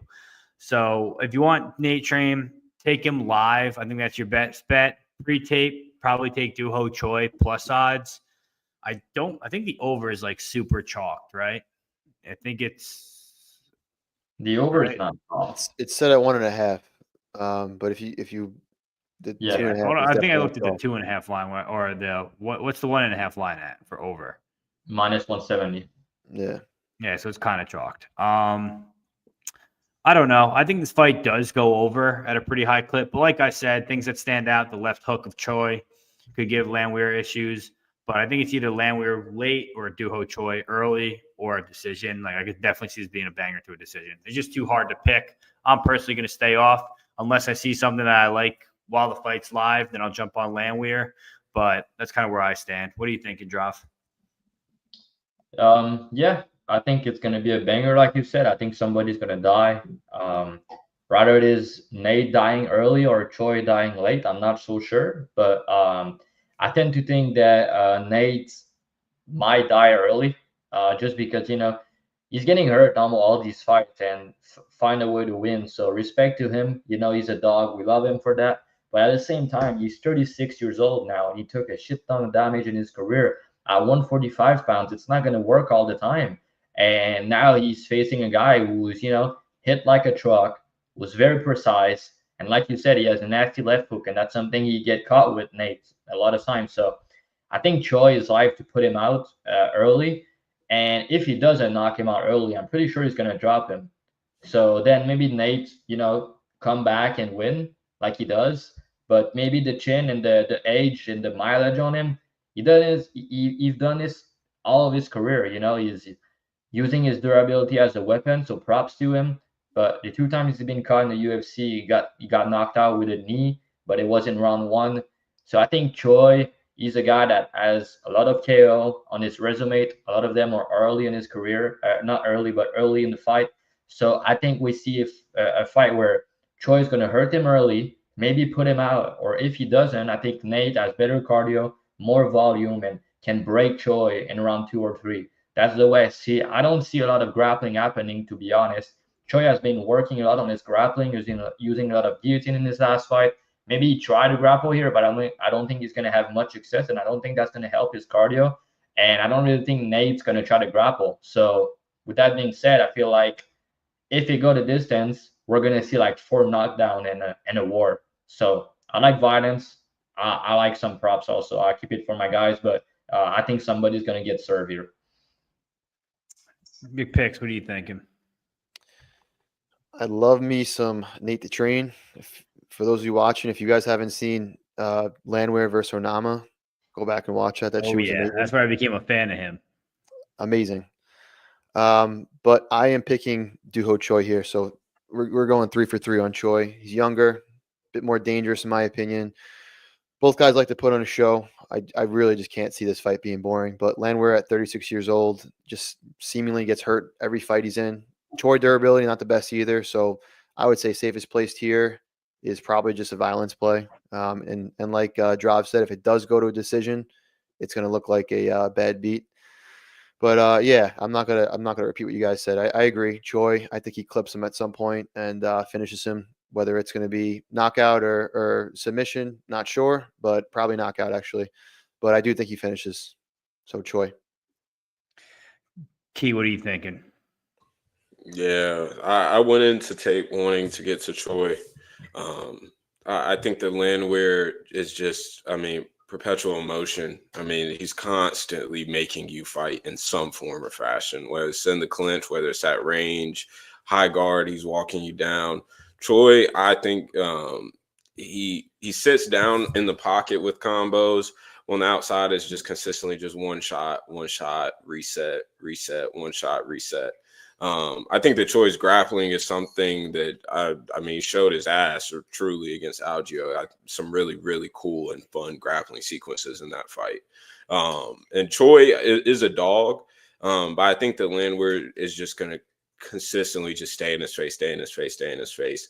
I think round 1, Choi's live to finish. Round 2, round 3, outside of him just hitting him with some shit, I think the Landwehr takes those rounds.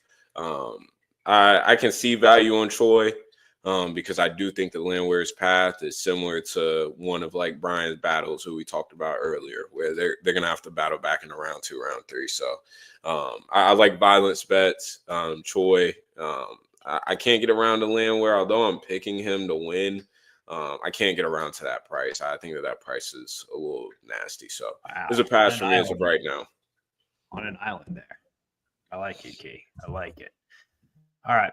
Next fight we got here. I also fucked up. I forgot. Guys, we do this every week for you guys. We do it for free. We give you guys the best plays ever. What are we? The most profitable podcast on the internet, I think. I think it still stands that way. I'm pretty sure. Just drop us a like, leave a comment of your favorite pick, and subscribe to the channel. The subscribes mean the most to us. If you subscribe to us and then send a screenshot to Drav and Key, they'll give you their best pick of the week for free. That's what they told me, at least. I don't know. Next fight, Bryce Mitchell, 16-2, 30 years old, 5'10 with a 70-inch reach. Gracie, 5'2, 36, 5'9, 70-inch reach.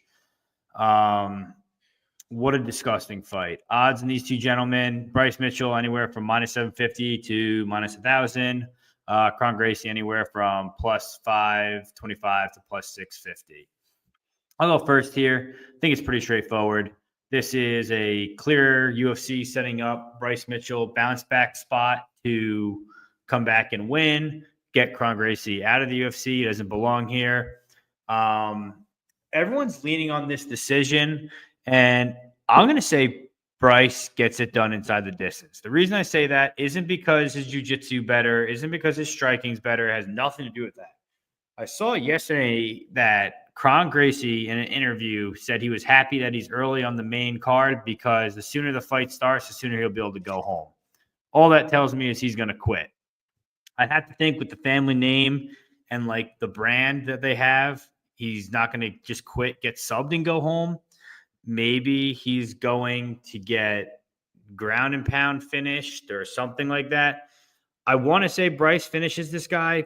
Maybe he wants to prove how good his jiu-jitsu is.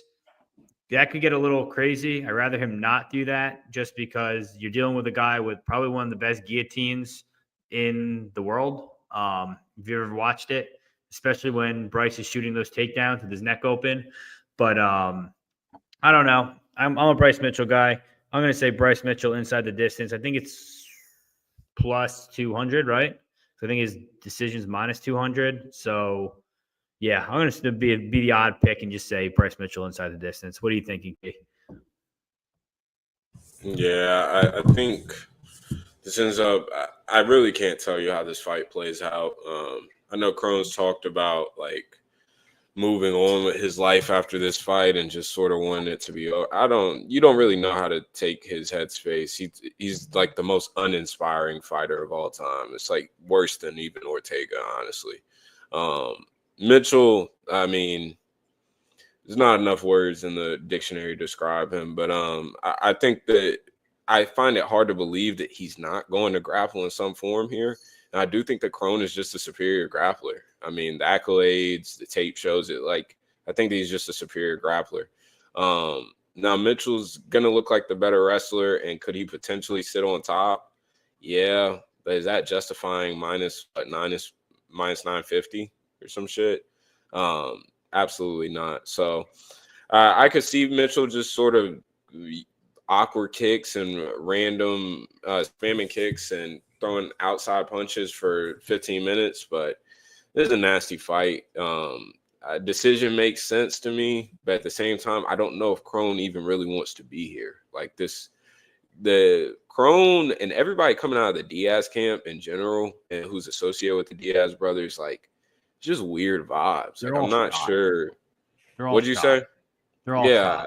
It doesn't make sense. Like, I don't know if these guys are being forced to fight by management. I'm not sure what's going on behind the scenes. Crone said he wanted to fight earlier, but then life happened. You just don't know with these guys. So for me, I'm passing on this fight completely.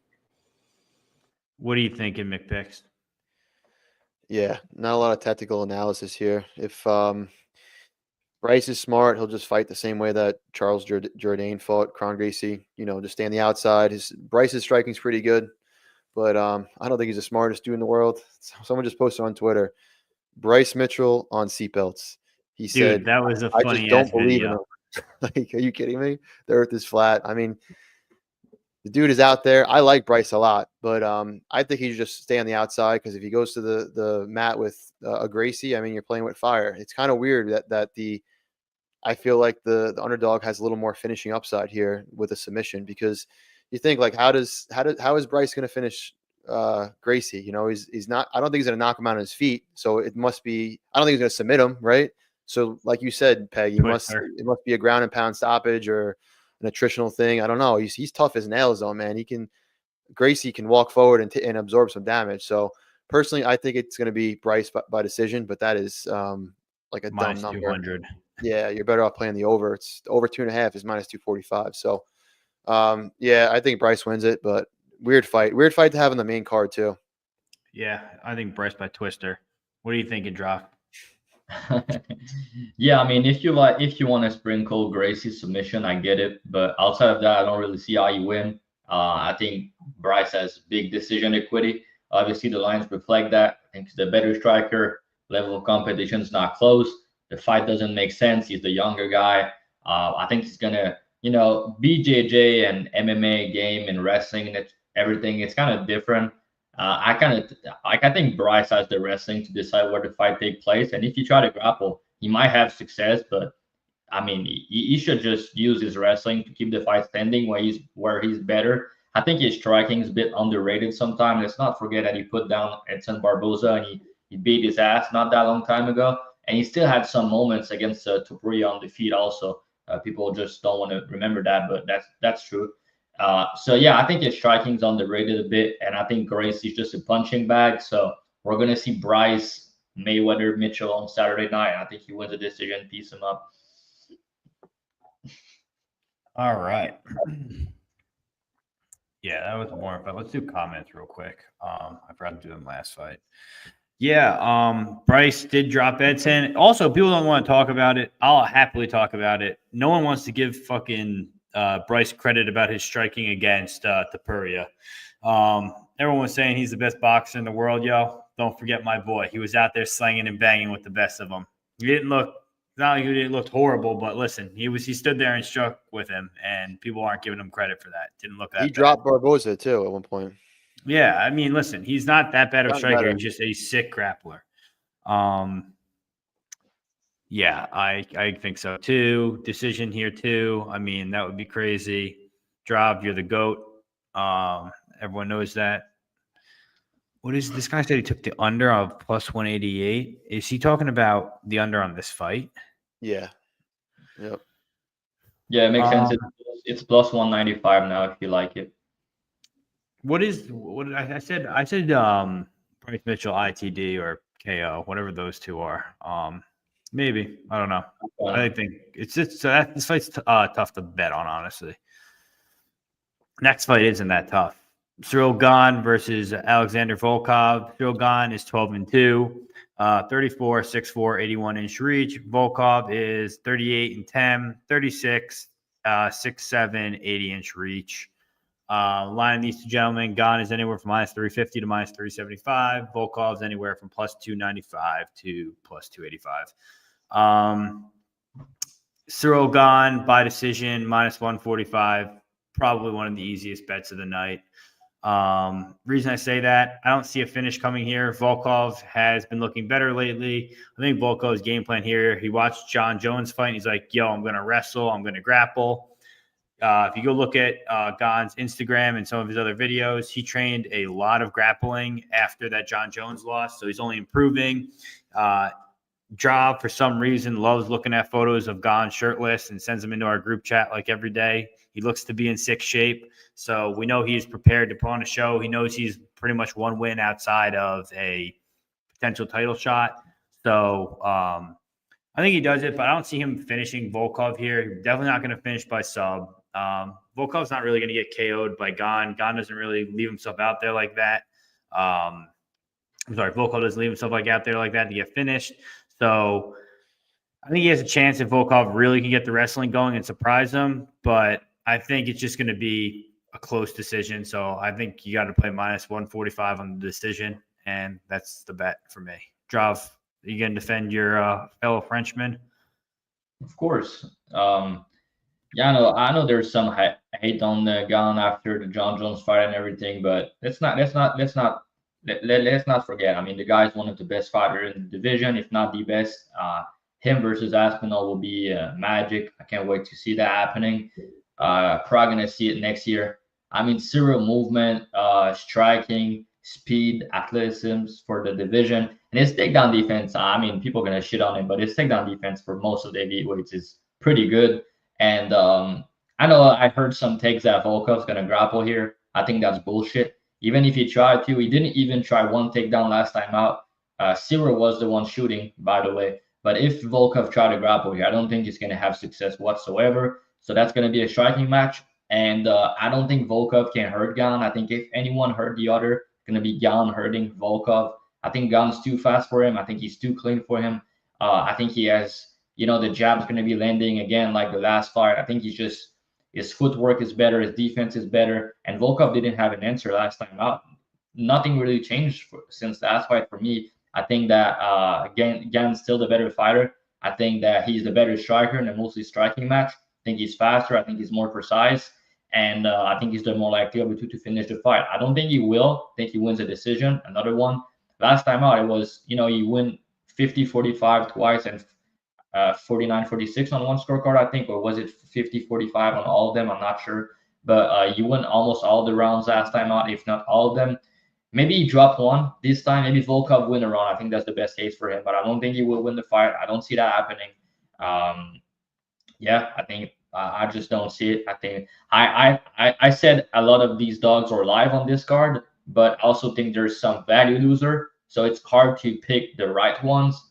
And I think Sterling and Volkov are value losers that might win a round and look decent, but still lose the fight. Key. Yeah, I just want to see Gane versus Aspinall. Yeah. This shit does not So interest Aspinall me. can sub him. Yeah, that's not happening. And remember these words whenever that matchup comes. You don't think Aspinall is going to sub Ciryl Gane? No. You think he knocks him out? No. You think Ciryl Gane wins? Yeah. Me too, bro. It's so funny. That's a hot take, but I do agree with Key there. You are so funny. I think that Gane ends up making it. I won't say he makes it look easy, but I think he gets it done. But anyways, I think that I would have liked to see Gane versus Jailton. If we're being completely real, I think that would have been a more compelling matchup. Lets Gane continue to right his wrongs in the grappling end. This matchup doesn't really make sense. It's not like they're going to give Gane the title shot right after this matchup. Regardless of who wins, Jones or Aspinall, I don't think that he just gets it again, because that'll be the third title shot and shit after losing back-to-back against Jones and Gane. And then Spivak, I'm not moved by that win. I had KO easily cashed there. Gane is not a very good finisher. I'm hoping that his boxing is getting better, but he just does not know how to really put combos together that well. But I think there's a fight where he'll be able to do exactly what he did last time out. And if anything, I think he has more upside to finish in round 3, because I think that Volkov is going to try to wrestle a little bit here, or get some sort of cage pushing or grappling going. So I think the Gane gets it done. It's kind of nasty work at this price just because he's not a big time finisher. But I can understand anybody throwing him in parlays. McPicks, what do you think of my boy? Yeah, I'm picking Gane too, but I think that the line's getting a little out of hand. I'd say minus 250 for Gane is about right here. You know, the original matchup took place a few years ago. It was a lot closer than I remember, despite, you know, Dravhy mentioned the scorecards. It seemed like it was dominant, but I rewatched it. It was a lot closer than what the scorecards showed. You know, Volkov was relying on his leg kicking game since he doesn't have the speed or athleticism to get to Gane with his hands. Gane did a really good job of pressuring Volkov, using his movement, getting in and out with his strikes. But overall, it was competitive. So, you know, it's a rematch. It's 3 rounds, which I think is worse for Gane, because I thought that the first and the third round were like toss-ups almost in the original fight. So it was a competitive fight. You know, Volkov is the better grappler, but he hasn't gone to his wrestling in a long time. And the most takedowns he ever landed in the UFC is 2 takedowns. And like I said, I don't think he has the athleticism to take down Gane in open space with wrestling. So I don't think that's an avenue for him. But I could see this fight being a little closer on the scorecards, but I don't think too much is going to change here. I think that, you know, Gane's going to win the decision, but it's going to be closer than the original matchup. Yeah, I like Gane, but I think the line is a little wide. Gane for what it's Gane. Gane KO 2-3. McPicks, what do you got for this one? Jailton versus Gane. Yeah, I like Gane. I like Gane. I want to see Gane versus Aspinall too, but I think he's a big threat to Aspinall. I'd love to see what that price is going to be. I would think Aspinall would be minus 180. I feel like it's going to open up wider. Really? Please. Wider? I think minus 180 would be fair for Aspinall. All right. Co-main event of the evening, the people's fight of the week. Shavkat Rakhmanov versus Ian Machado Garry. Shavkat Rakhmanov, 18-0, 30 years old, 6'1", 77-inch reach. Ian Garry, 15-0, 6'3", 27, 74-inch reach. They still have Garry at Kill Cliff. It's kind of crazy. Line on these two guys, Rakhmanov is anywhere from minus 350 to minus 400. Ian Garry's anywhere from plus 250 to plus 310. Who wants to go first on this one? I'll go. Go ahead. What's the Because, breakdown, Dravhy? yeah, because I think Garry is gonna get it done. I don't think Me he's a too. value loser this week. I think he's gonna get it done. It's scary to bet against a guy like Shafkat. I mean, just look at the picture. You know, I'm scared too. It's okay, but you know, if we're just scared, we're not gonna make money. Yeah, look at this. I mean, it's scary. He's got like black eyes, like a seal. Yeah. And I'm not a hater on Shafkat. I've been a tutor of his. I've never bet against him yet in his UFC career. So that's going to be a first for me. But I just think, first of all, the line is stupid. It's the first time he's scheduled for a 5 rounds fight. Garry has won 5 rounds before.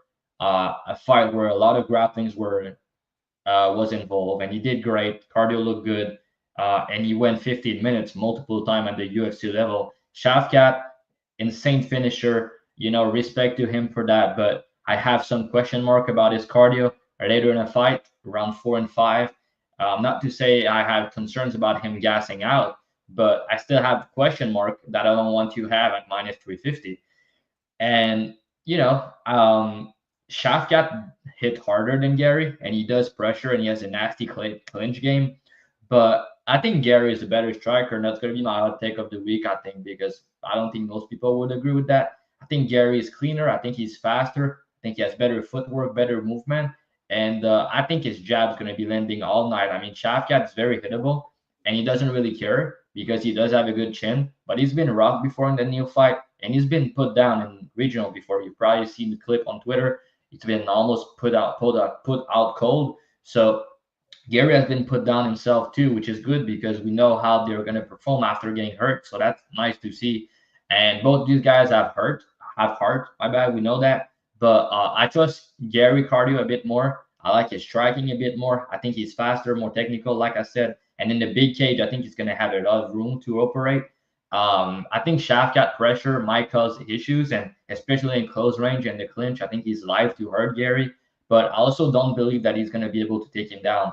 I think his wrestling is a bit overrated personally. I think it's good, but I don't think it's amazing. His grappling, though, and tough pressure is nasty, but I personally don't see him taking Garry down. So with that being said, if he doesn't take him down and he's on the feet with Garry, there's no way he look minus 350. Maybe he's gonna catch him, maybe he's gonna knock him out. That's possible. But I kind of think the fight's gonna go later. You know, I think it's gonna enter round 2, 3, 4, maybe even go to distance. And with that being said, and the way I see the fight playing out, I think Gary's going to outpoint him. I think he's going to do the better work on the feet. I think he's going to land the cleaner shot. I think he's going to be too fast for Shafkat. And former training partner, we know that. So Shafkat choke him out in sparring, in training. I don't really care about that, to be honest. Doesn't really change anything for me.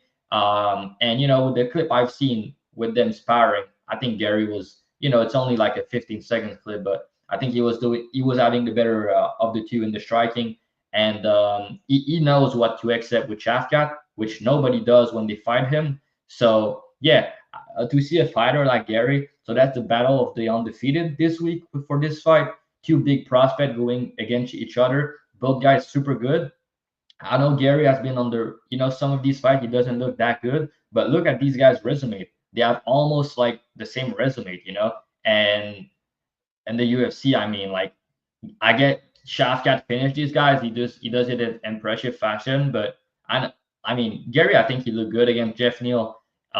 He didn't look that good against MVP, you know, with the grappling and everything. But MVP does that to most people. The way he strike, he beat up Neil Magny ass. I'm not gonna hold that against him because he didn't finish him. I still think that was an impressive performance. He knocked out D-Rod in 1-1. I think it was good. Show heart and come back after adversity against Sean Cannon and knock him out in round 3. And yeah, I just think that Garry has a couple paths to victory. I think he could hurt Shafkat. I think he could win a decision. I trust him, like I said, over 5 rounds a bit more. And yeah, I just don't really get how you can get to a price like that. Also to mention, Garry has been way more active in the UFC compared to Shafkat. Been in the cage way more. Shafkat had some injuries and stuff like that, you know. But yeah, just look since they're in the UFC, how many times they've fought. There's like a big difference between the two by a lot of fights. So Gary's the more active fighter. I think the slightly better striker, not by a lot, because Shafkat's more dangerous and nasty in the clinch, and can hurt him in close range. But I think Garry at distance with the jab, with the technique, with his technique and everything, I think he's gonna have a lot of success. And Shavkat, like I said, is very hittable. Doesn't really care. But yeah, this price is just stupid to me. I guess you gotta make Shavkat maybe a bit of a favorite because he's more dangerous. But yeah, I think this line is way too wide. I think Garry is gonna get it done. I agree with you. I think it's too wide too. I'm on Ian Garry as well. At fighting range, at distance, I think Garry wins this pretty cleanly. Shavkat has negative head movement, doesn't move his head at all. Very hittable. If you go back and watch Jeff Neal fight, although he did win, Jeff Neal was cracking him. Jeff Neal hurt him. Like he can be hurt. And I think Ian Garry could be the one to do it. In the clinch, Shavkat's going to win that. On the ground, Shavkat's going to win that. Keep it standing, keep that distance. Garry wins, probably looks like a favorite.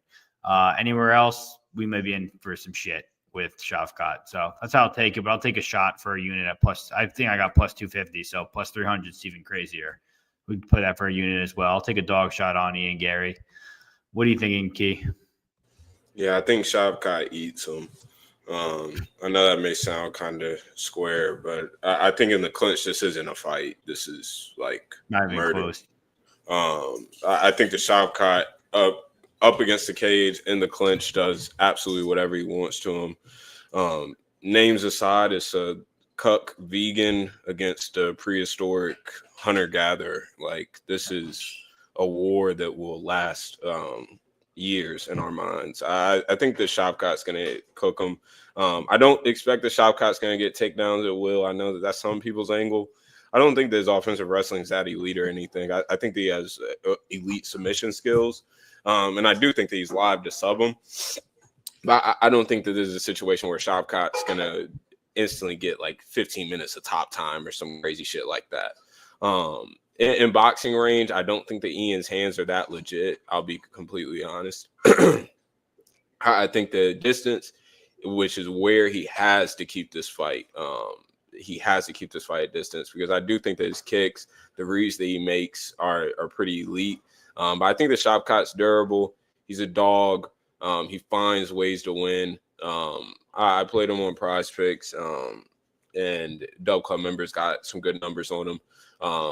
I do think that the money line is potentially a little bit wide, but I think that Gary's one of those value losers that Drav's been talking about all cards. So I think that Garry ends up being a loser here, and I also don't give him much finishing upside either. I know that Shavkat's hittable, but that's versus guys who are in the pocket and staying in the pocket. Gary's not staying in the pocket for any long period of time. So you got to hope that Garry touches him with some kick, either a outside kick, roundhouse kick to a head, or a teep kick to a body or something crazy like that. But I think that in clinch and boxing range, I don't think that this is a fight. I'm not sure what people are seeing on tape, but I really don't think this is a fight if Shavkat can get this on the terms that he wants.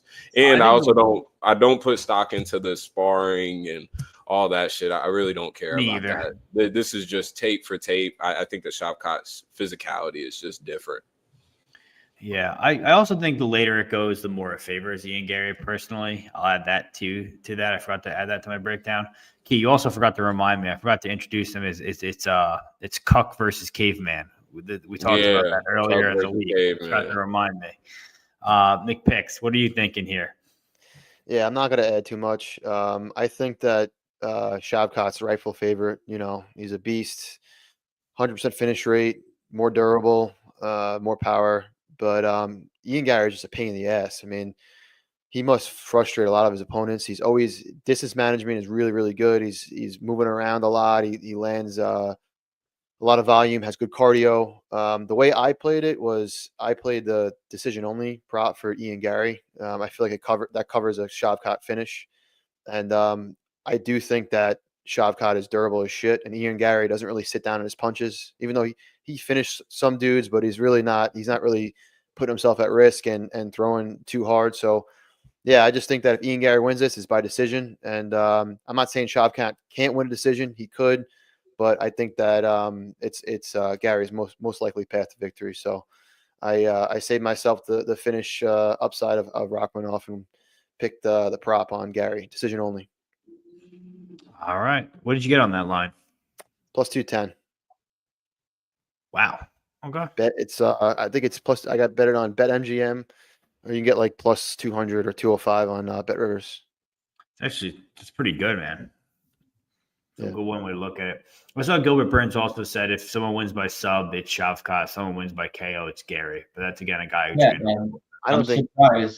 I'm surprised, but Burns actually picked Garry to win this on the podcast today. I did hear that too. I don't know.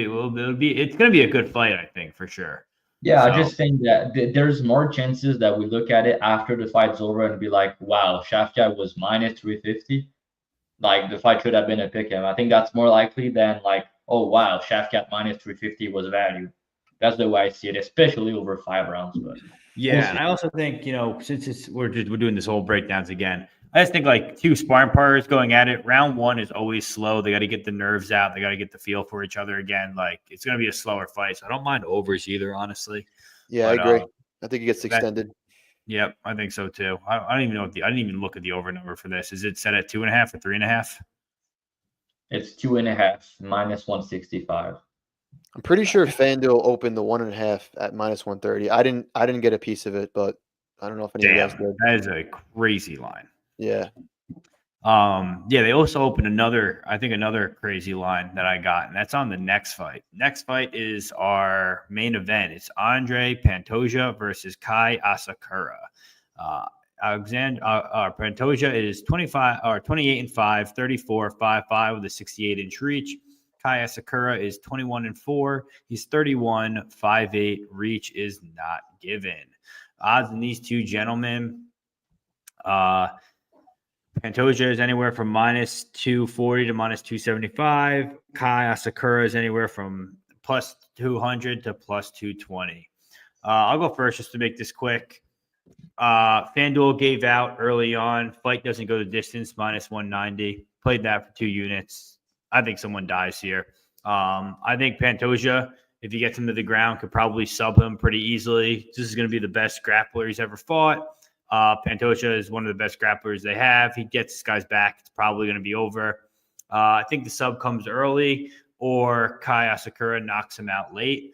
I kind of think Pantoja is way too hittable. He looks pretty old.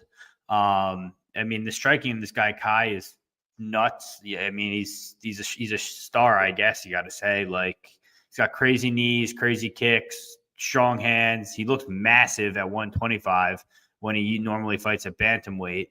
Yeah, so I don't know. I think either Kai wins by KO or Pantoja subs him. UFC is definitely rooting for Kai Asakura to win this fight. I think they're kind of over the whole Pantoja thing. So, yeah, I guess if I have to pick a side, I'm going to roll with even though I want, like, as a jiu-jitsu guy and a pure mixed martial artist, I really want Pantoja to win. But something just tells me it's like one of those fights where this guy comes in and all of us UFC fans are like, why is this guy getting a title shot? Why is he coming in and getting this opportunity? Just feels like he's going to come in and just make the upset and just kind of plant himself in the UFC and get championship right away. I don't know. But like I said, my favorite bet, unders and fight doesn't go. If I have to pick a side, I'm going to roll with the Anu. What do you think, McPicks? Yeah, I think there's a lot of good components for Pantoja here. 1 second. He's fought a better level of competition, been way more active, has 5-round experience, and he's fighting a guy moving down a weight class. Pantoja is essentially the more proven commodity here. Asakura is very experienced, will be the sharper striker. Both guys are a bit reckless with their defense, but Pantoja clearly more durable fighter out of the two. I just think that there's levels in the grappling here. Pantoja is going to get his back at some point and submit him. I think the prop on FanDuel, Pantoja sub 234, it's like plus 450. I think it's a pretty good look. I think he subs him somewhere in that realm. But yeah, and still Pantoja. Yeah, I said 2-3 or within the first 3, he subs them. I agree with that. If he gets any chance of getting his back, it's probably over. Didn't you just pick Kai or am I tripping? Yeah, but no, I did. I gave out my whole breakdown basically favoring Pantoja here. And as a fan of mixed martial artists, I want Pantoja to win, but just something tells me that the UFC wants him to lose, and it's just one of those things where this new guy comes in and wins. I don't know why. You can't do a breakdown about picking a guy and picking the other just because of narrative. That's pretty stupid, but That's what I do. That's why I'm here. What do you think?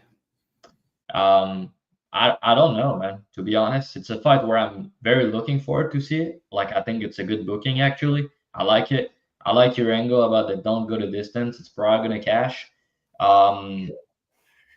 If anything, I will play the Pantoja sub. That's the way I would play it. I feel like he's gonna get to his grappling going here, and he's one of, even if he, because Kai does have good takedown defense, but even if he doesn't like get a traditional double leg or something, he could still get to the back somehow, jump to the back and some crazy shit. He's nasty at getting to the back. He's one of the best at this position in the UFC. And yeah, he does hit hard also on the feet. I'm just worried because he's so hittable. He has an elite chin, but Kai does hit like a truck, especially with the right hand down the pipe. And I've seen Pantoja getting clipped with that shot a lot on tapes, and he's very hittable. He doesn't really care. So someday he's going to get knocked out probably. And if someone's there to do it, it might be Kai, but I don't really see it happening.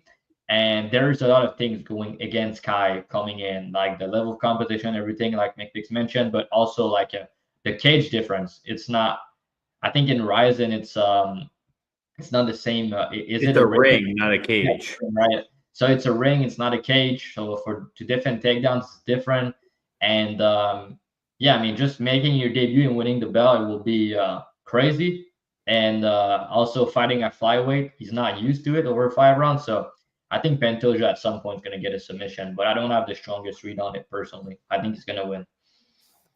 Yo, McPicks, where on this FanDuel app do you find this 2, 3, 4 stuff? Is that on the specials or something? Yeah, if you go to is it under popular? It's on the bottom. It's only in the co-main and the main. Title fights always has it. They don't have it for every fight. So what's it under that popular? I don't see anything there. All at the bottom. Submission round combos at the bottom. Yeah, they didn't give that out in Connecticut yet, I don't think. No. Yeah, it's regulated by state, which is so weird. Yeah, like, I don't have that there at all. Yeah, it's regulated by state. I don't get like fight starts round whatever in New York, you know? Yep, I used to have that issue too. All right, Key, what are you thinking here?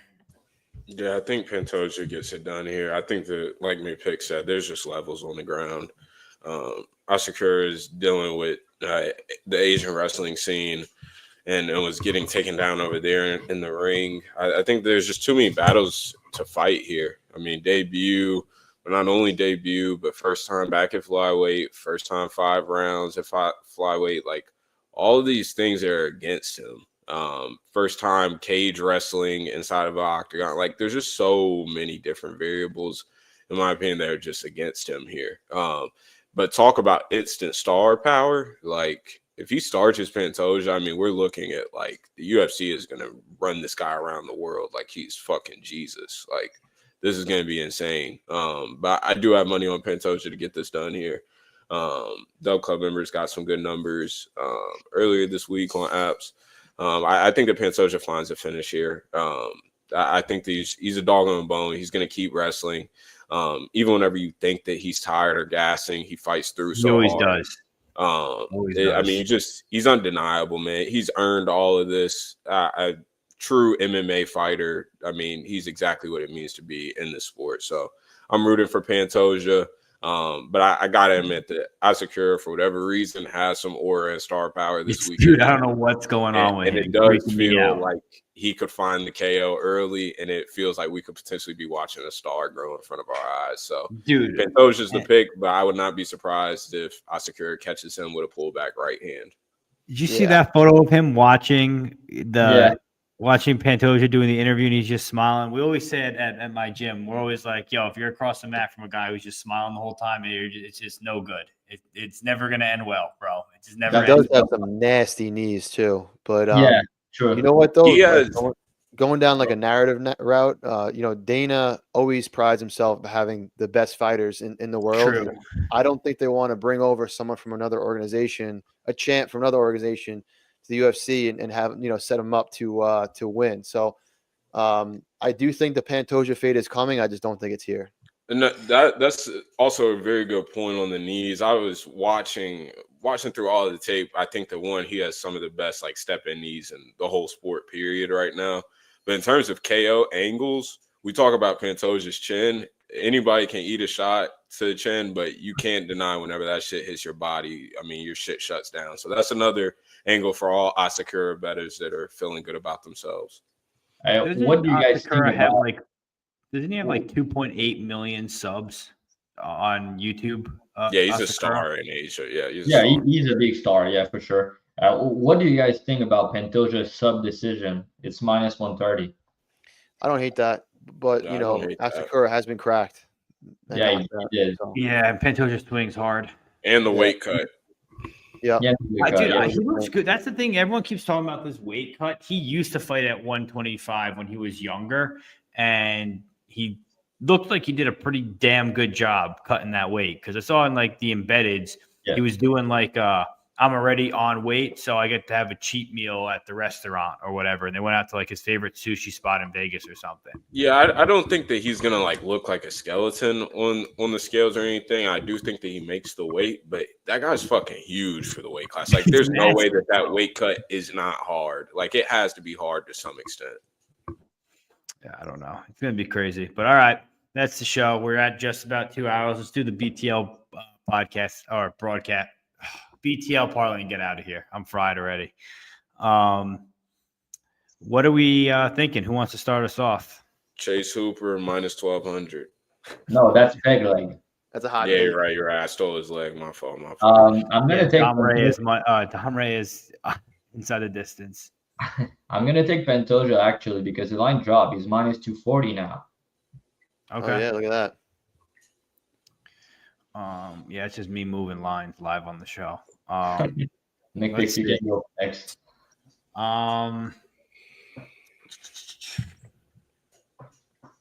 Let me do Chiesa money line. Okay. Let me do Gane money line. I mean, Key, we're gonna catch this one, so be wise. Smell like pussy in here. I was wanting to go kind of crazy. It's plus 242 already, so. Chris Weidman minus 111. Okay. Oh no, we can't on Bet Online yet. Why? We can't parlay Weidman. I'll tell you what it is on FanDuel. I got FanDuel open. Why don't let me do that? Pussy. It is. Let's see here.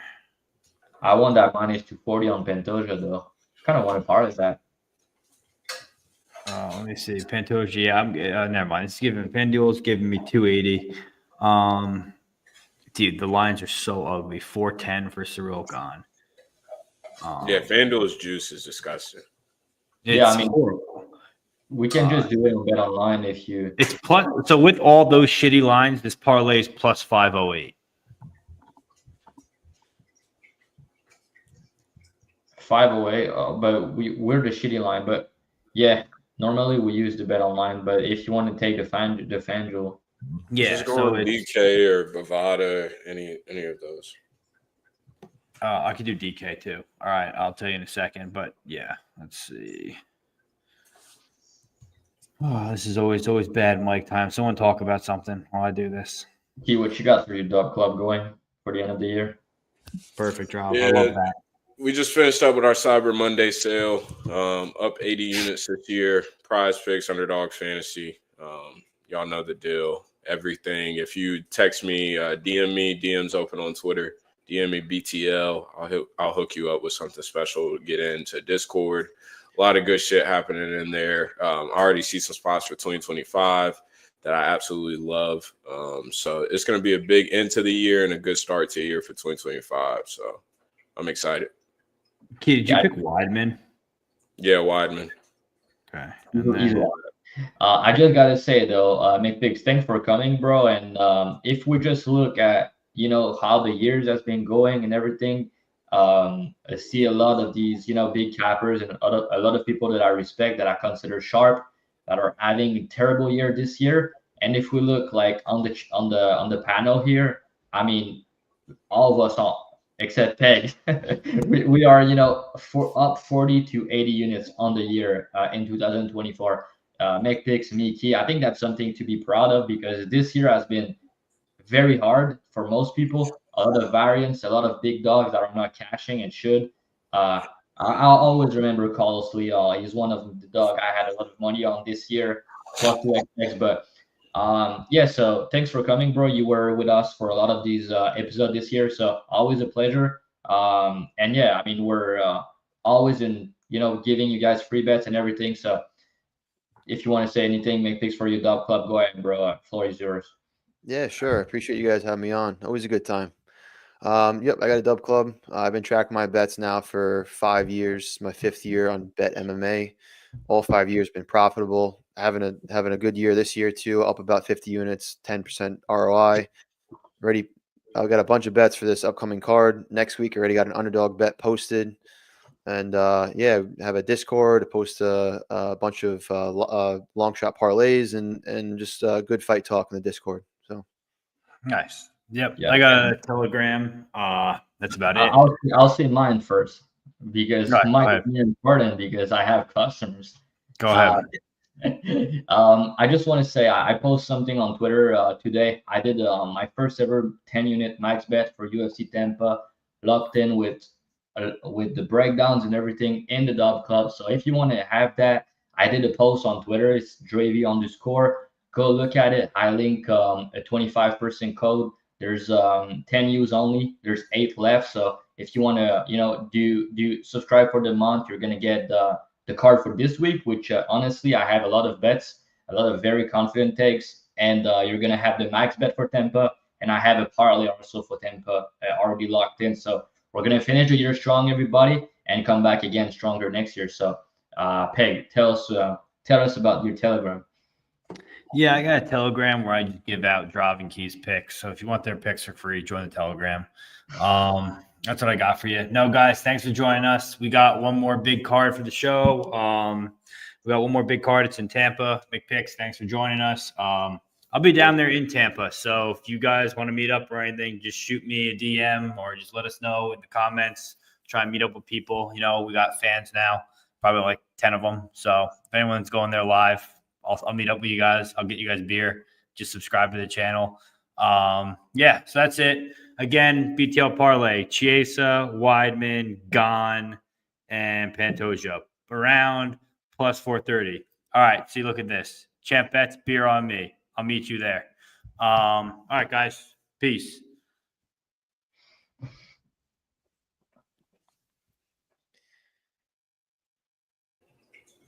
All right, I guess he it cooked himself. Is it Oh, actually still yeah. live though? I think it is. Yeah, top Is left. any one of us able to end it?